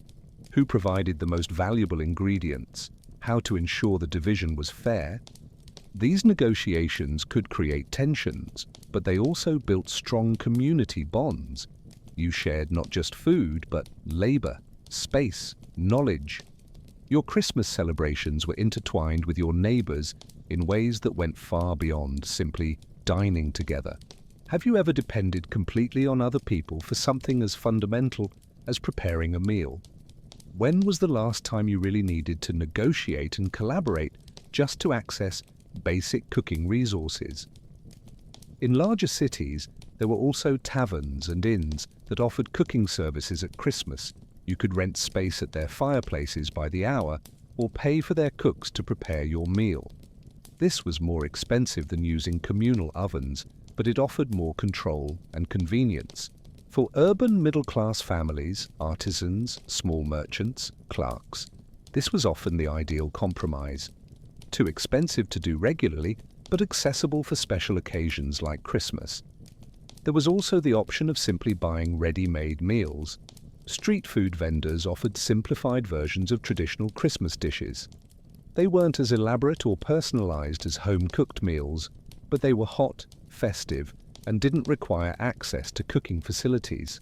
For the poorest, day laborers, beggars, those without fixed residence, these purchased meals were often the only way to participate in Christmas celebrations. Some cities and religious institutions offered free or subsidized meals at Christmas, recognizing that not everyone could prepare their own celebrations. These charity meals were often simple, thick soup, bread, perhaps a bit of meat, but they were served with dignity and respect.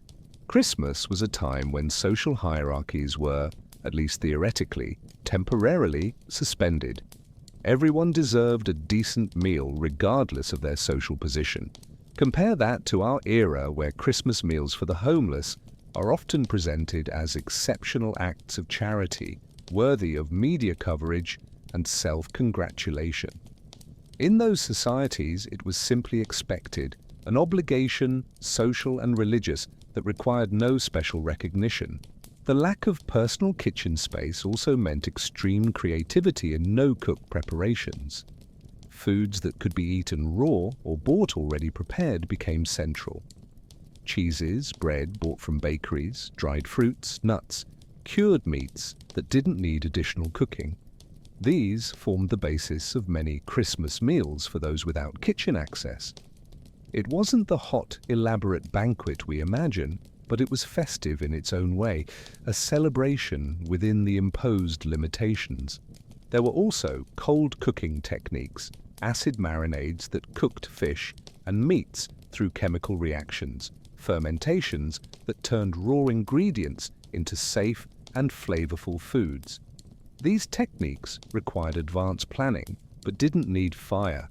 Think about how this expanded the concept of cooking. It wasn't just applying heat, it was transforming ingredients through any means available. It was creativity born of necessity, finding ways to create special meals even when traditional methods were impossible. In more organized apartment buildings, there were sometimes communal kitchens in the basement or ground floor, shared spaces equipped with larger fireplaces where multiple families could cook. These spaces were scheduled carefully, with each family having designated times. At Christmas, these schedules were expanded with the communal kitchen operating almost 24 hours. Families took turns, one finishing as the next began, in a continuous dance of culinary preparation. These spaces also became social hubs. While waiting their turn, people chatted, exchanged recipes and techniques, helped each other. Children from different families played together. Knowledge was shared, relationships were formed and strengthened. Can you imagine your kitchen as a truly communal space shared with dozens of other families where privacy was impossible but connection was inevitable? There were also unique safety challenges in shared kitchens. Ingredients could be stolen, dishes could be sabotaged by envious or malicious neighbors, shared equipment could be damaged by careless use. Communities developed elaborate rules and punishment systems to deal with these issues. Stealing from the communal kitchen was considered one of the worst social crimes, often resulting in ostracism. Damaging shared equipment required immediate compensation. These informal governance systems were essential to make communal life work. There were no external authorities to enforce rules. The community had to self-regulate, and it generally did so effectively through social pressure and reputational consequences. For many people throughout history, Christmas wasn't a private and family celebration as we imagine today. It was necessarily communal, public, shared. Their physical limitations, the lack of personal kitchen space, forced interaction, collaboration, interdependence. And perhaps there was something valuable in that which we've lost. Our modern independence isolates us. We don't need our neighbors for anything, so we often don't know them. Our celebrations happen behind closed doors in private spaces without connection to the broader community. Those people who depended on communal ovens and shared kitchens had no choice about interacting with their neighbors. But that lack of choice created social fabric, support networks, a sense of belonging to something larger than the nuclear family, and when they finally managed to bring their Christmas meal home, carried carefully through the streets, still hot from the communal oven, prepared through collaboration and creativity, there was a sense of accomplishment that went beyond the food itself. It was a victory over limitations, a celebration not just of Christmas, but of the human capacity to create joy even in the most challenging circumstances. But all these stories so far have focused mainly on Europe. What about other parts of the world? How were winter celebrations and meal preparations in limited spaces handled in other cultures?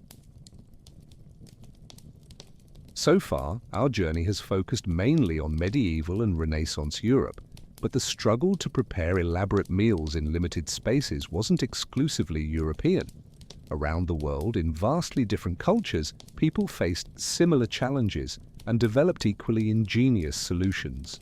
In feudal Japan, especially in densely populated cities like Edo, modern Tokyo, most working-class families lived in tiny houses where space was measured in tatami, standardized rice straw mats. A typical working-class family might live in a space of just 6 tatami, about 9 square meters, that served as living room, bedroom, and kitchen. The kitchen in these houses was often just a small portable brazier called a hibachi or shichirin, essentially a ceramic or metal box filled with glowing coals. This single heat source had to serve to warm the house, prepare tea, and cook all meals. During Oshogatsu, the Japanese New Year, the most important winter celebration, families prepared elaborate dishes called osechi ryori. These dishes were traditionally made in multi-layered lacquered boxes, each compartment containing a different food, each with symbolic meaning. But how do you prepare 20 or 30 different dishes with just a small brazier? The answer lay in meticulous planning and advanced preparation. Most osechi dishes were specifically developed to be prepared days or even weeks in advance. They were marinated, cured, cooked in preservative sauces, all prepared in ways that not only allowed but improved with storage. Can you imagine planning an entire festive meal around the principle that nothing can be cooked on the actual day of the celebration, where every dish needs to be stable enough to last weeks without refrigeration? Fish were cured in salt and vinegar. Vegetables were simmered in sweet soy sauce until fully saturated, creating an environment hostile to bacteria. Beans were slowly cooked in sugar until almost crystallized. Each technique was as much about preservation as about flavor. Limited space also influenced the utensils. Traditional Japanese knives were incredibly sharp and specialized, allowing precise cuts with minimal effort in cramped spaces. Cutting boards were small and portable. Pots were shallow and wide, maximizing cooking surface over the small brazier. Compare that to modern Western kitchens full of bulky gadgets, huge pots, appliances that take up meters of counter space. The Japanese developed an aesthetic of functional minimalism born directly from space limitations. In China, especially in urban areas during the Ming and Qing dynasties, working-class families faced similar challenges. During the Spring Festival, the Chinese New Year, which occurs at the end of winter, the preparation of jiaozi dumplings was central to the celebration. Making jiaozi is labor-intensive. The dough needs to be prepared, rested, divided into small circles. The filling needs to be finely chopped, seasoned, tested. Each dumpling needs to be carefully assembled, sealed, and then cooked, boiled, steamed, or fried. In tiny houses with just a small coal stove, how did families prepare hundreds of dumplings? The answer was to turn the preparation into a family communal event. The entire family, grandparents, parents, children, aunts, uncles, cousins, gathered days before the festival. Each person had a specific task based on skill and age. The elders, with experienced hands, did the complex folds that sealed the dumplings. Children helped roll the dough. Middle-aged adults prepared the fillings. Think about it. The limitation of space and resources wasn't seen as an obstacle to overcome individually, but as an opportunity to gather the family. The preparation process was as important as the final product. Cooking was done in batches over several days. Some dumplings were cooked immediately. Others were frozen, not in freezers, but simply placed outside in sub-zero winter temperatures. In warmer regions, they were partially cooked and then dried, allowing room temperature storage. In India, during winter festivals like Makar Sankranti or Pongal, families prepared elaborate sweets and special dishes, often in kitchens that were literally just a corner of a room with a small wood-fired stove or chulha, a clay structure with openings for pots. Preparing sweets like laddu, barfi, or halwa required constant cooking and continuous stirring, sometimes for hours. How to do that with limited space and fuel? Families developed low-energy cooking techniques. They used thick-bottomed pots that retained heat, allowing continued cooking even when the fire was reduced to minimal embers. They prepared ingredients completely before starting the cooking, minimizing the time the fire needed to be high. There was also a strong culture of sharing among neighbors.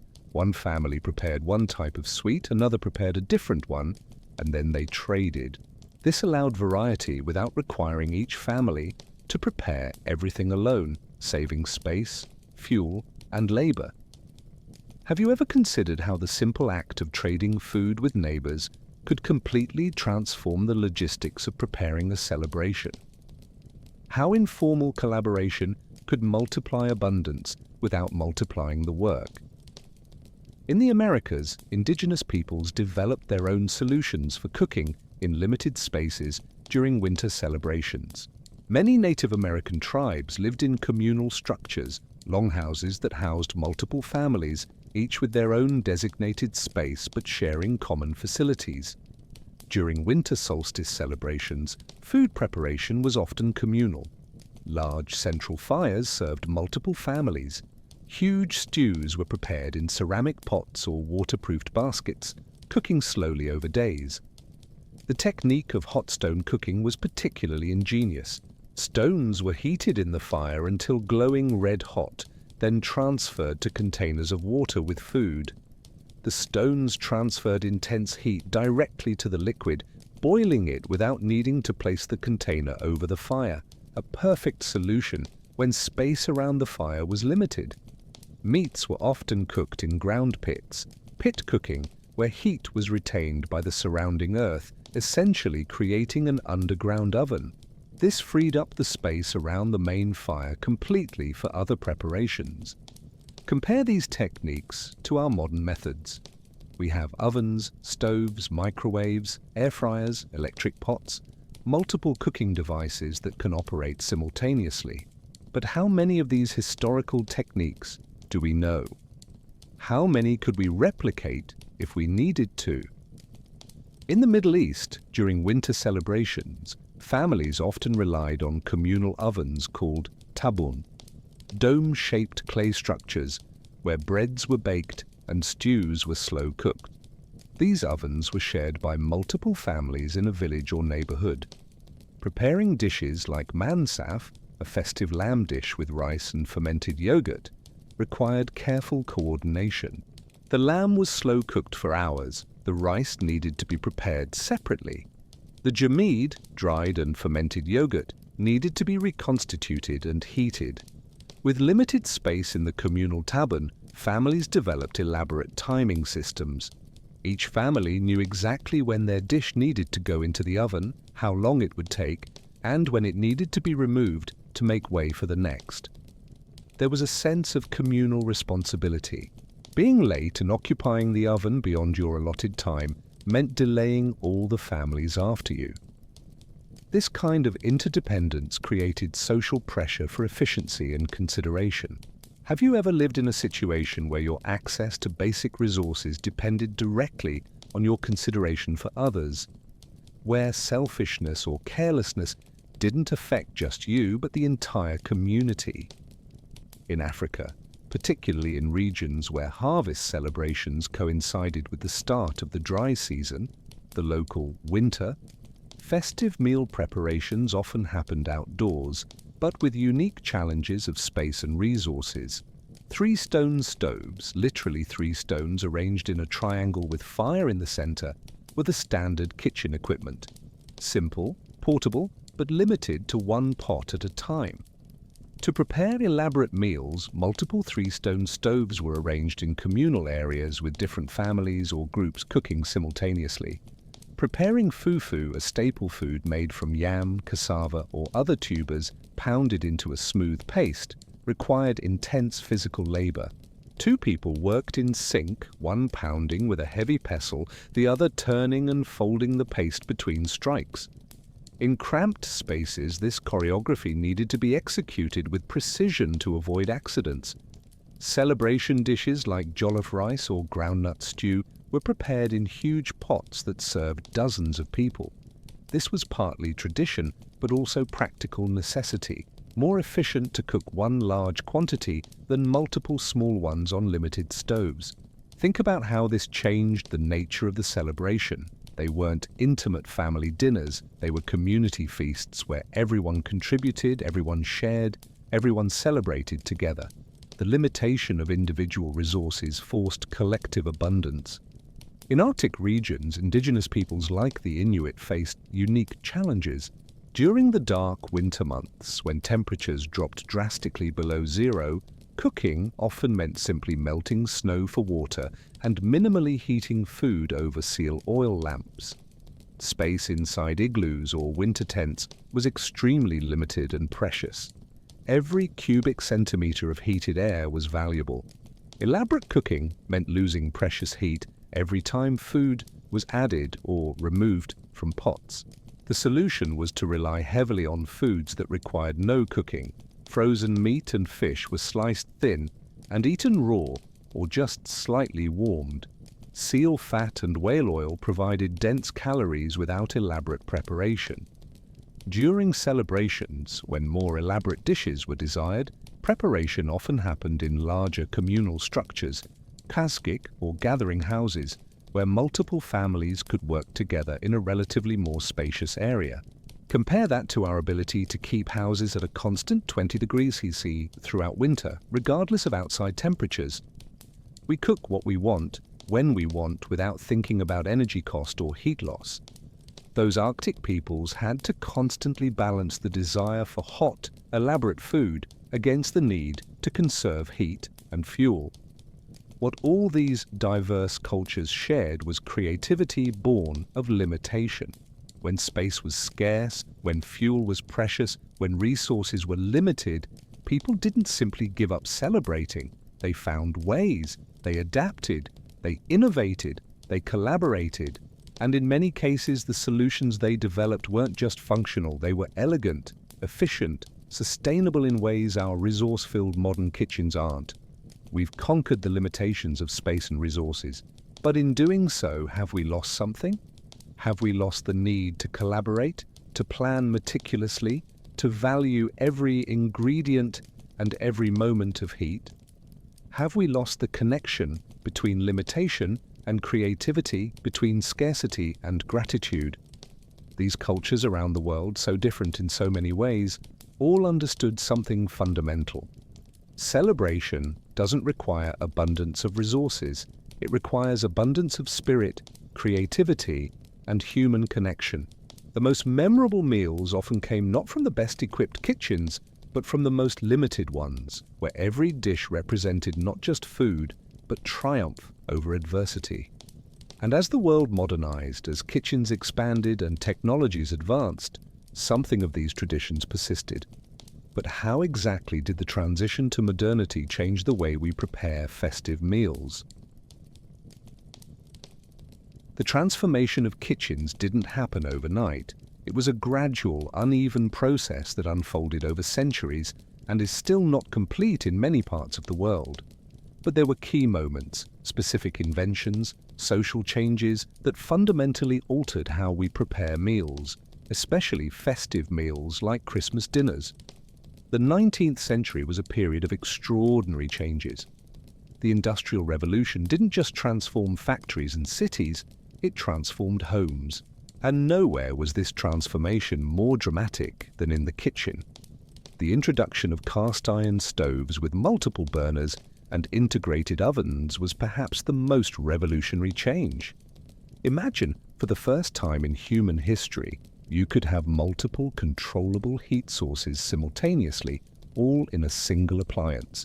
You could bake in the oven while boiling water on one burner and frying on another. For someone accustomed to a single fireplace, this must have seemed almost magical. Suddenly, the complex choreography of managing a single fire point became obsolete. You could truly cook multiple dishes at the same time, not just in a carefully orchestrated sequence. But this technology didn't reach everyone simultaneously. Wealthy families in cities adopted cast-iron stoves in the 1830s and 1840s. Middle-class families followed in the 1860s and 1870s.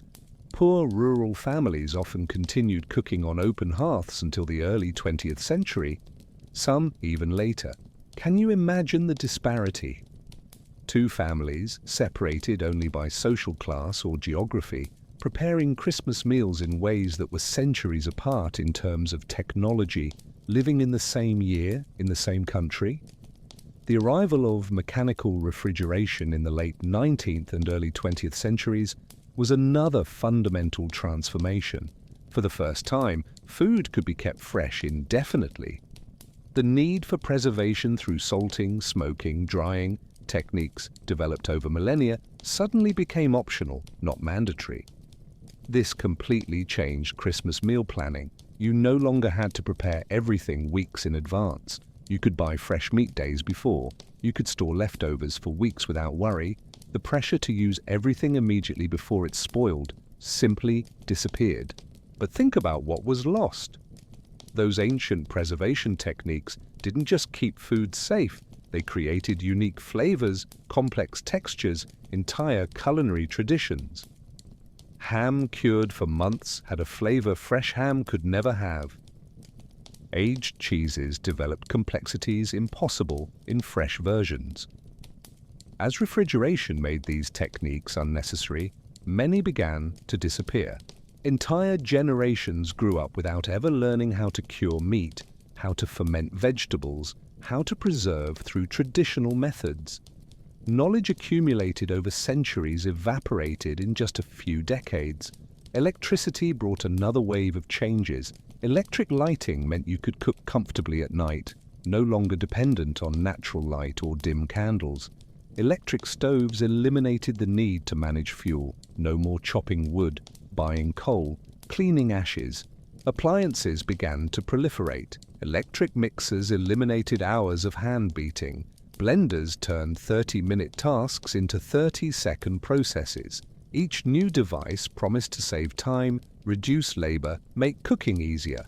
And they delivered on those promises. Preparing a Christmas meal in the 1950s took a fraction of the time it took in 1850.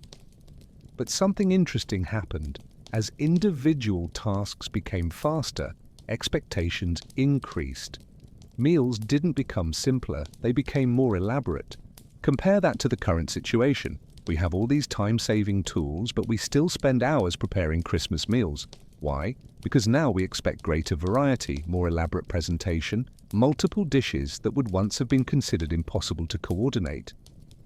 Technology didn't free us from work, it just changed the nature of the work. The development of processed and pre-prepared foods was another fundamental change. Broths that once required hours of boiling bones now came in cubes. Doughs that demanded arduous kneading came pre-made in boxes. Complex sauces came in cans. Initially, these products were viewed with suspicion.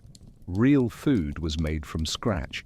Using shortcuts was cheating, an admission of culinary incompetence. But gradually, as more women entered the workforce and had less time to cook, these products became not just acceptable, but expected.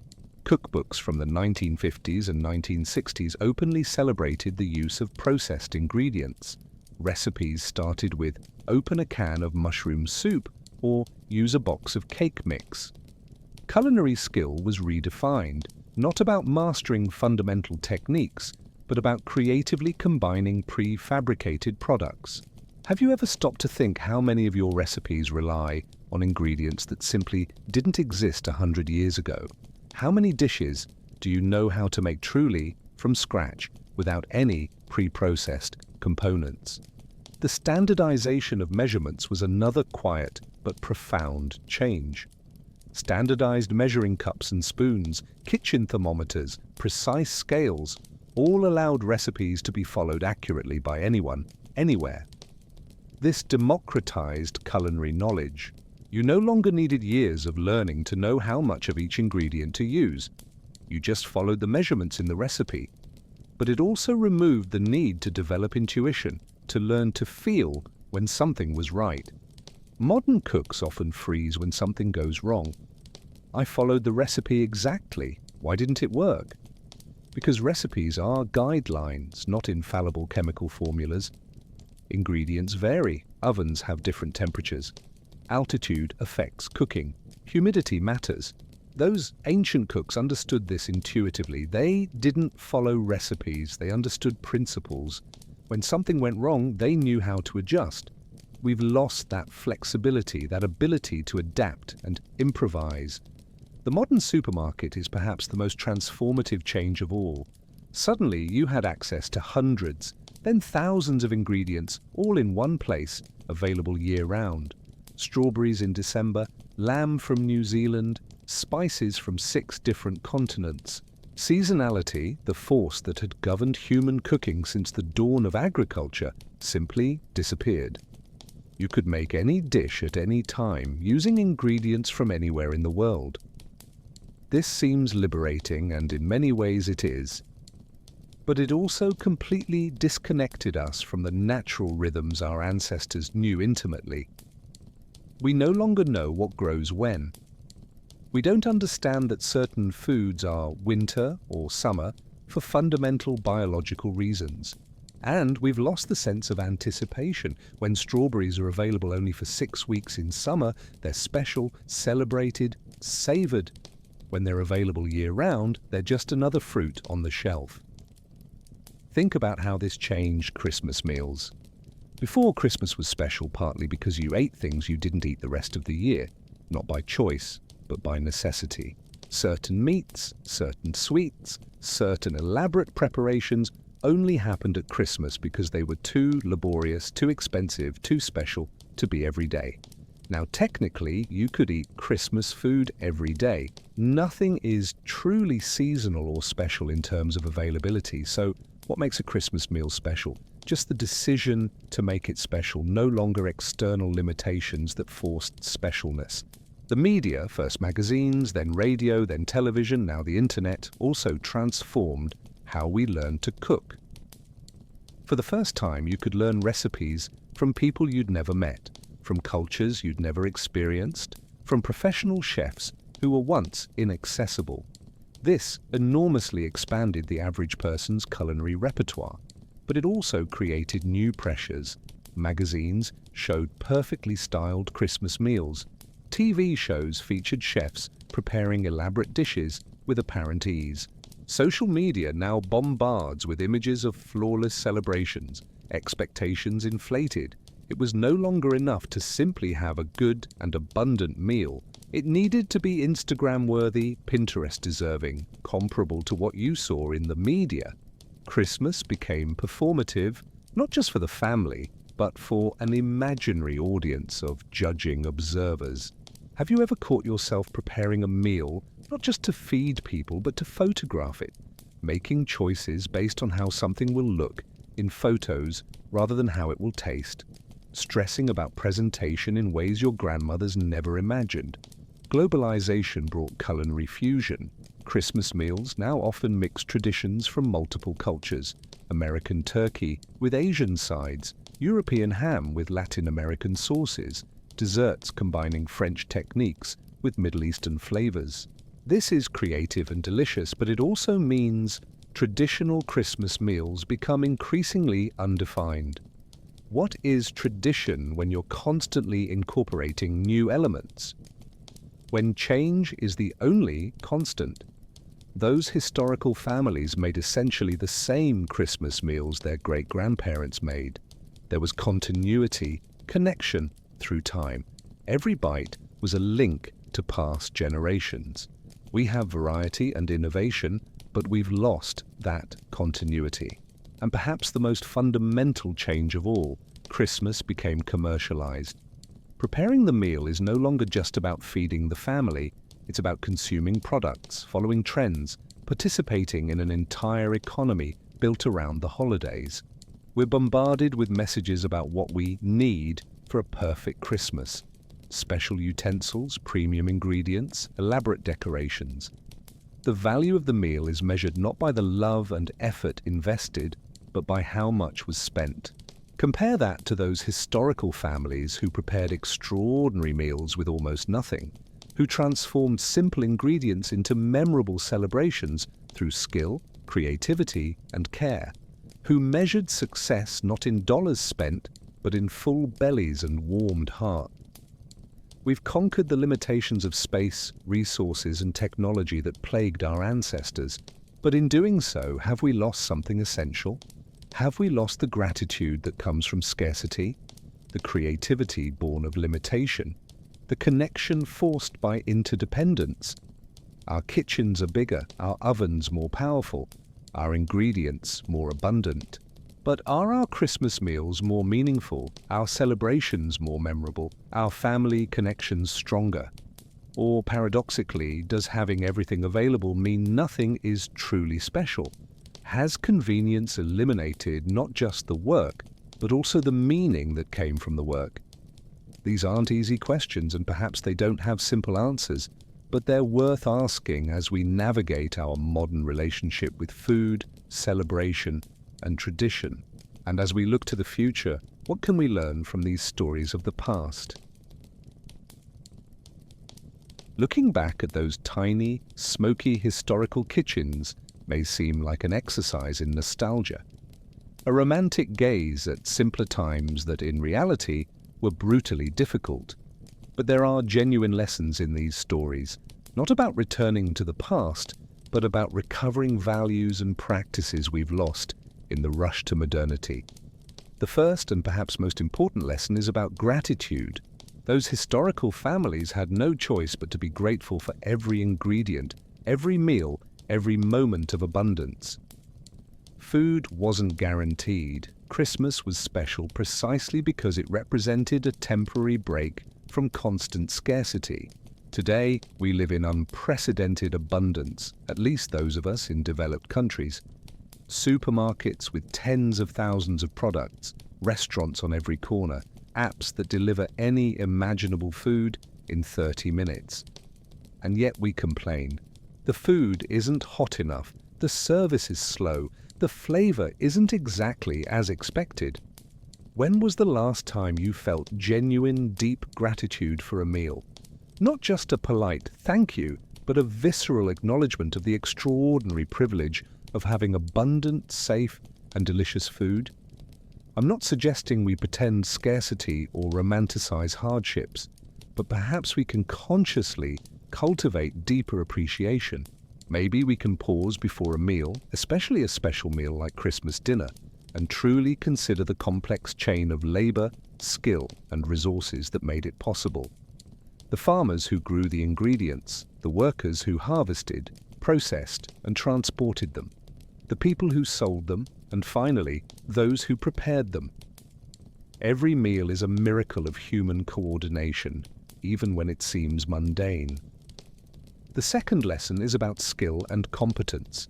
Those historical cooks were masters of their craft. They spent decades developing deep skills, not just following recipes, but understanding fundamental principles of how heat transforms ingredients, how flavors combine, how textures develop.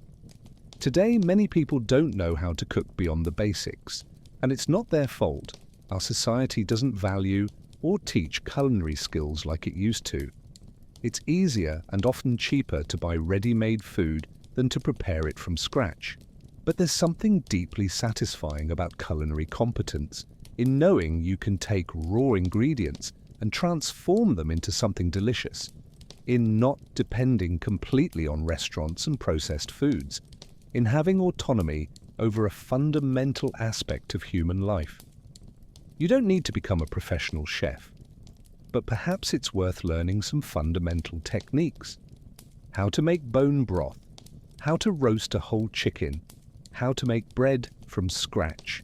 Not because you need to do these things regularly, but because knowing you can is empowering, and these skills become especially valuable during celebrations like Christmas. When you prepare a meal using techniques you've mastered, there's legitimate pride in that.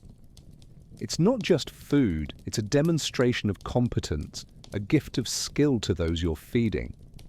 The third lesson is about community and interdependence.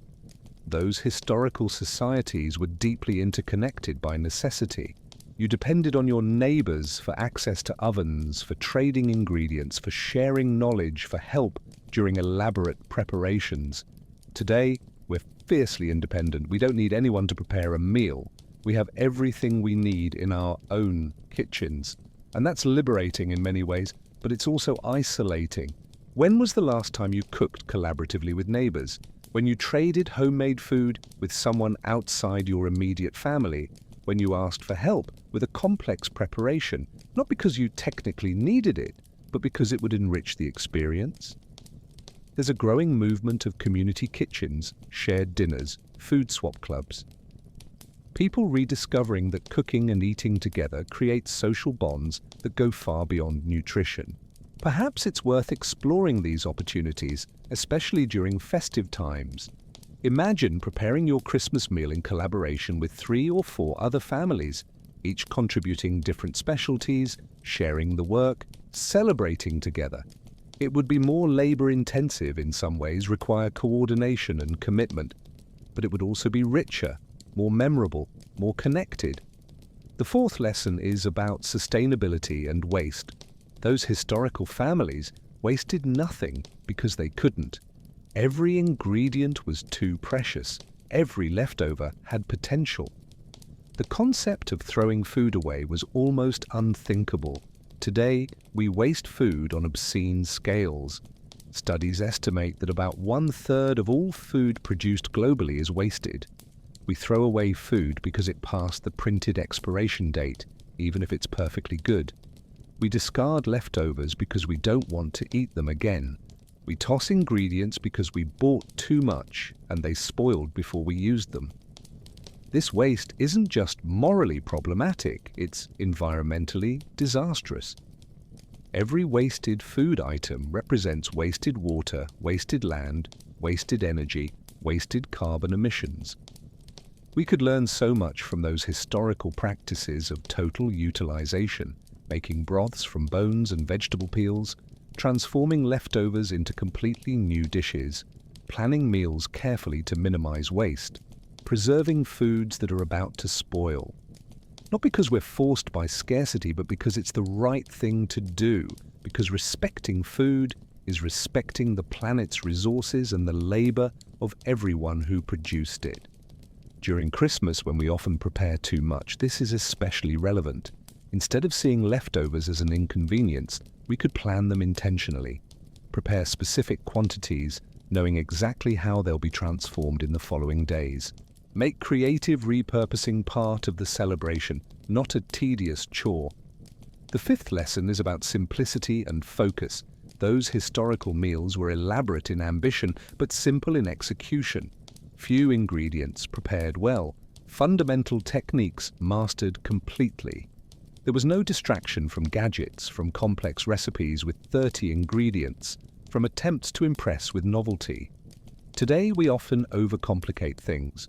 We try to make overly elaborate dishes we saw on cooking shows. We use exotic ingredients we can barely pronounce. We stress trying to execute advanced techniques we've never practiced.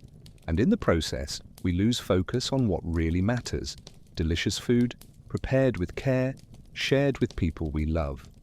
Perhaps there's value in simplifying, in choosing a few dishes you truly master and making them exceptionally well, instead of trying to make 10 mediocre ones. In using quality ingredients prepared simply instead of mediocre ingredients disguised with complex preparations. This doesn't mean being lazy or not putting in effort.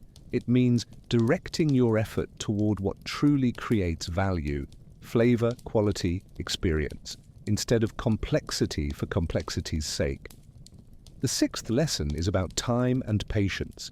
Those historical preparations took time, days, sometimes weeks of advanced preparation, hours of slow cooking. There were no shortcuts, no speed-up buttons. And that time wasn't just necessary, it was valuable. Time allowed flavors to develop, preservation techniques to work, families to work together. The process was as important as the product. Today, we obsessively optimize for speed. 30 minutes or less recipes, pressure cookers that reduce hours to minutes, microwaves that heat instantly. And there's value in that. Time is precious, especially when balancing work, family, and other responsibilities. But perhaps there's also value in occasionally slowing down intentionally. In choosing slow preparation even when fast is available. In making bread that takes hours to rise instead of using quick yeast. In simmering a stew for 6 hours instead of 1 in a pressure cooker. Not because the result is necessarily better, though it often is, but because the process itself has value, because there's meditation in stirring a pot slowly, because there's anticipation in waiting for something to be ready, because there's satisfaction in knowing you invested real time, not just money, in creating something special. During Christmas, when we're supposedly celebrating and connecting, perhaps it's worth slowing down, starting preparations earlier, involving more people in the process, turning cooking from a task to be completed efficiently into an experience to be savored. The seventh lesson is about adaptability and resilience. Those historical cooks constantly faced challenges, ingredients that weren't available, equipment that broke, weather that didn't cooperate. And they learned to adapt, to improvise, to find creative solutions. Today, when something goes wrong in the kitchen, we often panic. The recipe called for avocado and the store is out. What do? My oven broke. How will I roast the turkey? We depend so much on everything working perfectly that we don't know how to adapt when it doesn't. But life is unpredictable. Things go wrong, and there's real value in developing the ability to adapt, to find alternative solutions, to turn potential disasters into opportunities for creativity. Perhaps we can practice this intentionally. Cook without following recipes exactly. Substitute ingredients and see what happens. Experiment with new techniques without fear of failure. Build confidence in our ability to navigate the unexpected, because when you have that confidence, the stress of preparing a big meal like Christmas dinner decreases dramatically. You know that even if something goes wrong, you can handle it. You can adapt, adjust, improvise. The result may not be exactly what you planned, but it'll be good anyway. And finally, the eighth lesson is about meaning and purpose. Those historical Christmas meals weren't just about food. They were about demonstrating competence, honoring traditions, connecting generations, celebrating survival, expressing gratitude, strengthening community. Every aspect of preparation and consumption was loaded with meaning.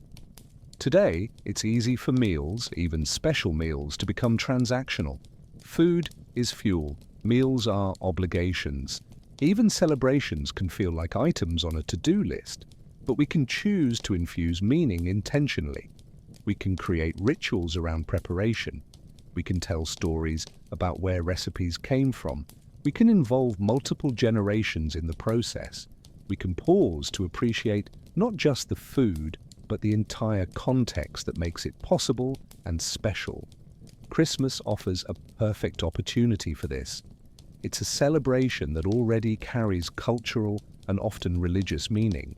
It already has associated traditions. It's already a time when families gather. We can build on that foundation, creating our own layers of meaning through how we prepare and share the meal. We don't need to copy exactly what our ancestors did. We live in a different world with different possibilities and challenges. but we can learn from their values, their priorities, their relationship with food and celebration. We can choose gratitude over complaint, competence over dependence, community over isolation, sustainability over waste, simplicity over complication, patience over haste, adaptability over rigidity, meaning over transaction. And by making these choices, perhaps we can create Christmas celebrations that honor both the past and the present, that use the advantages of modernity without losing the values of tradition, that nourish not just bodies, but also souls, connections, and memories that will last far beyond the meal itself. Because in the end, it's not really about the food, is it? It never was. Those historical families struggling in tiny kitchens weren't just trying to fill stomachs. They were creating moments of joy, connection, and meaning in often difficult lives. They were saying, through the hard work of preparing a special meal, "You matter. This occasion matters. We matter together." And that message, that fundamental intention, transcends technology, transcends era, transcends culture.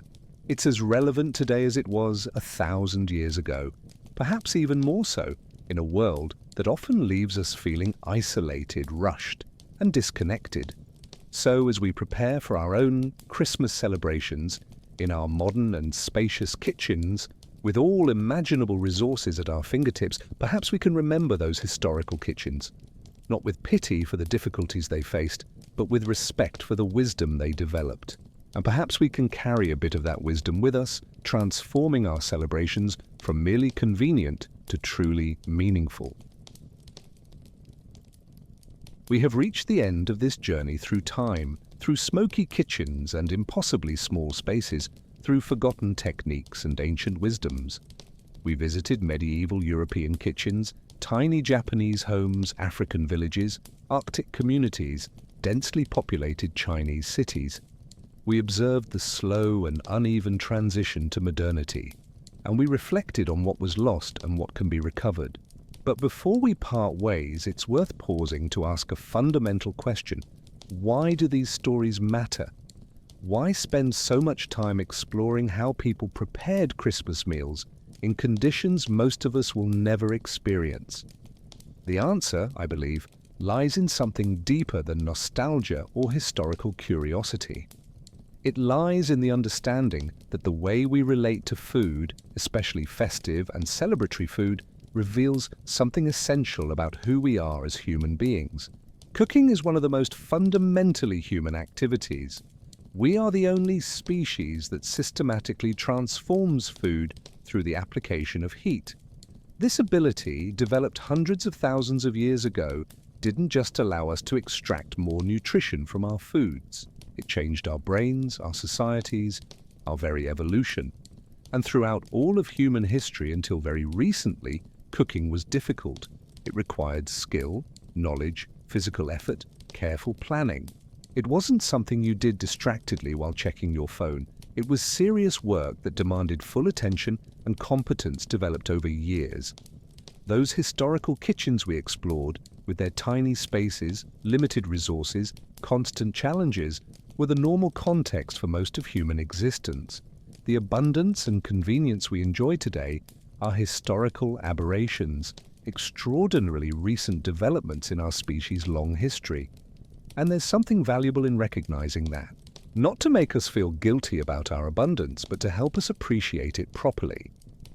To remind us that what we consider normal and guaranteed is, in fact, extraordinary and precious.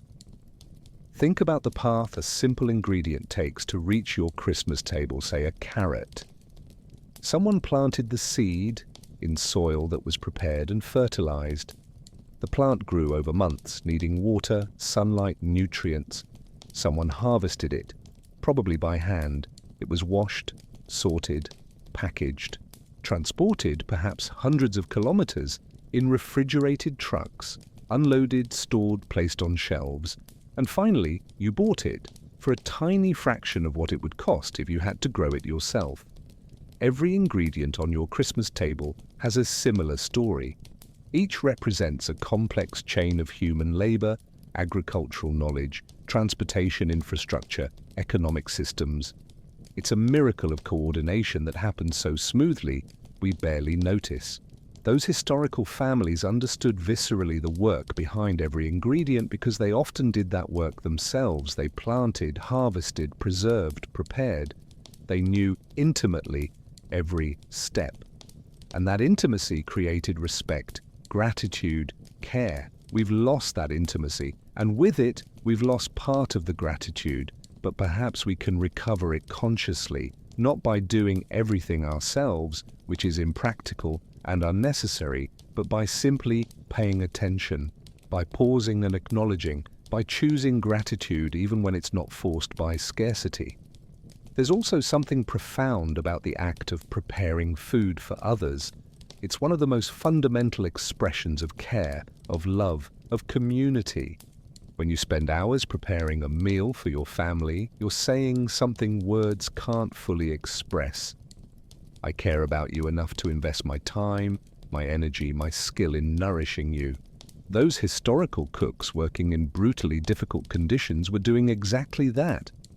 Every Christmas meal prepared in a smoky, tiny kitchen was an act of deep love. Not because it was easy or convenient, but precisely because it wasn't. Today, when preparing a meal is much easier, the meaning can easily dilute. Of course I made dinner. It only took 20 minutes. But perhaps we can choose to invest more. Not necessarily more time, though sometimes that too, but more attention, more intention, more presence. Preparing a Christmas meal doesn't have to be a task to be completed efficiently. It can be a ritual, a meditation, a conscious act of creation and care. It can be a moment to slow down in a world that constantly pressures us to speed up. And when we gather to eat that meal, we can do so with more presence too, not with TVs on or phones at the table, not rushing to move on to the next activity, but truly being there, savoring not just the food, but the company, the connection, the moment itself. Because moments like these, families gathered around a table, sharing food prepared with care, are what create lasting memories. 20 years from now, you won't remember how many gifts you received or how much money you spent on decorations. But you'll remember sitting at the table with people you love, laughing, talking, connecting. Those historical families understood this intuitively. Christmas wasn't about consumption or ostentation. It was about gathering, about shared celebration, about creating a moment of joy and abundance amid often difficult lives. And that essence, that fundamental intention, is what we can and should preserve. Even as everything else changes, the world will continue to change. Technologies will keep advancing. Our kitchens will become even more convenient. Our foods even more abundant. And that's generally good. There's no virtue in unnecessary difficulty. But as we move forward, it's worth occasionally looking back. Not to get stuck in the past, but to learn from it. To recover wisdoms that were forgotten in the haste of modernization. To balance convenience with meaning, efficiency with connection, abundance with gratitude.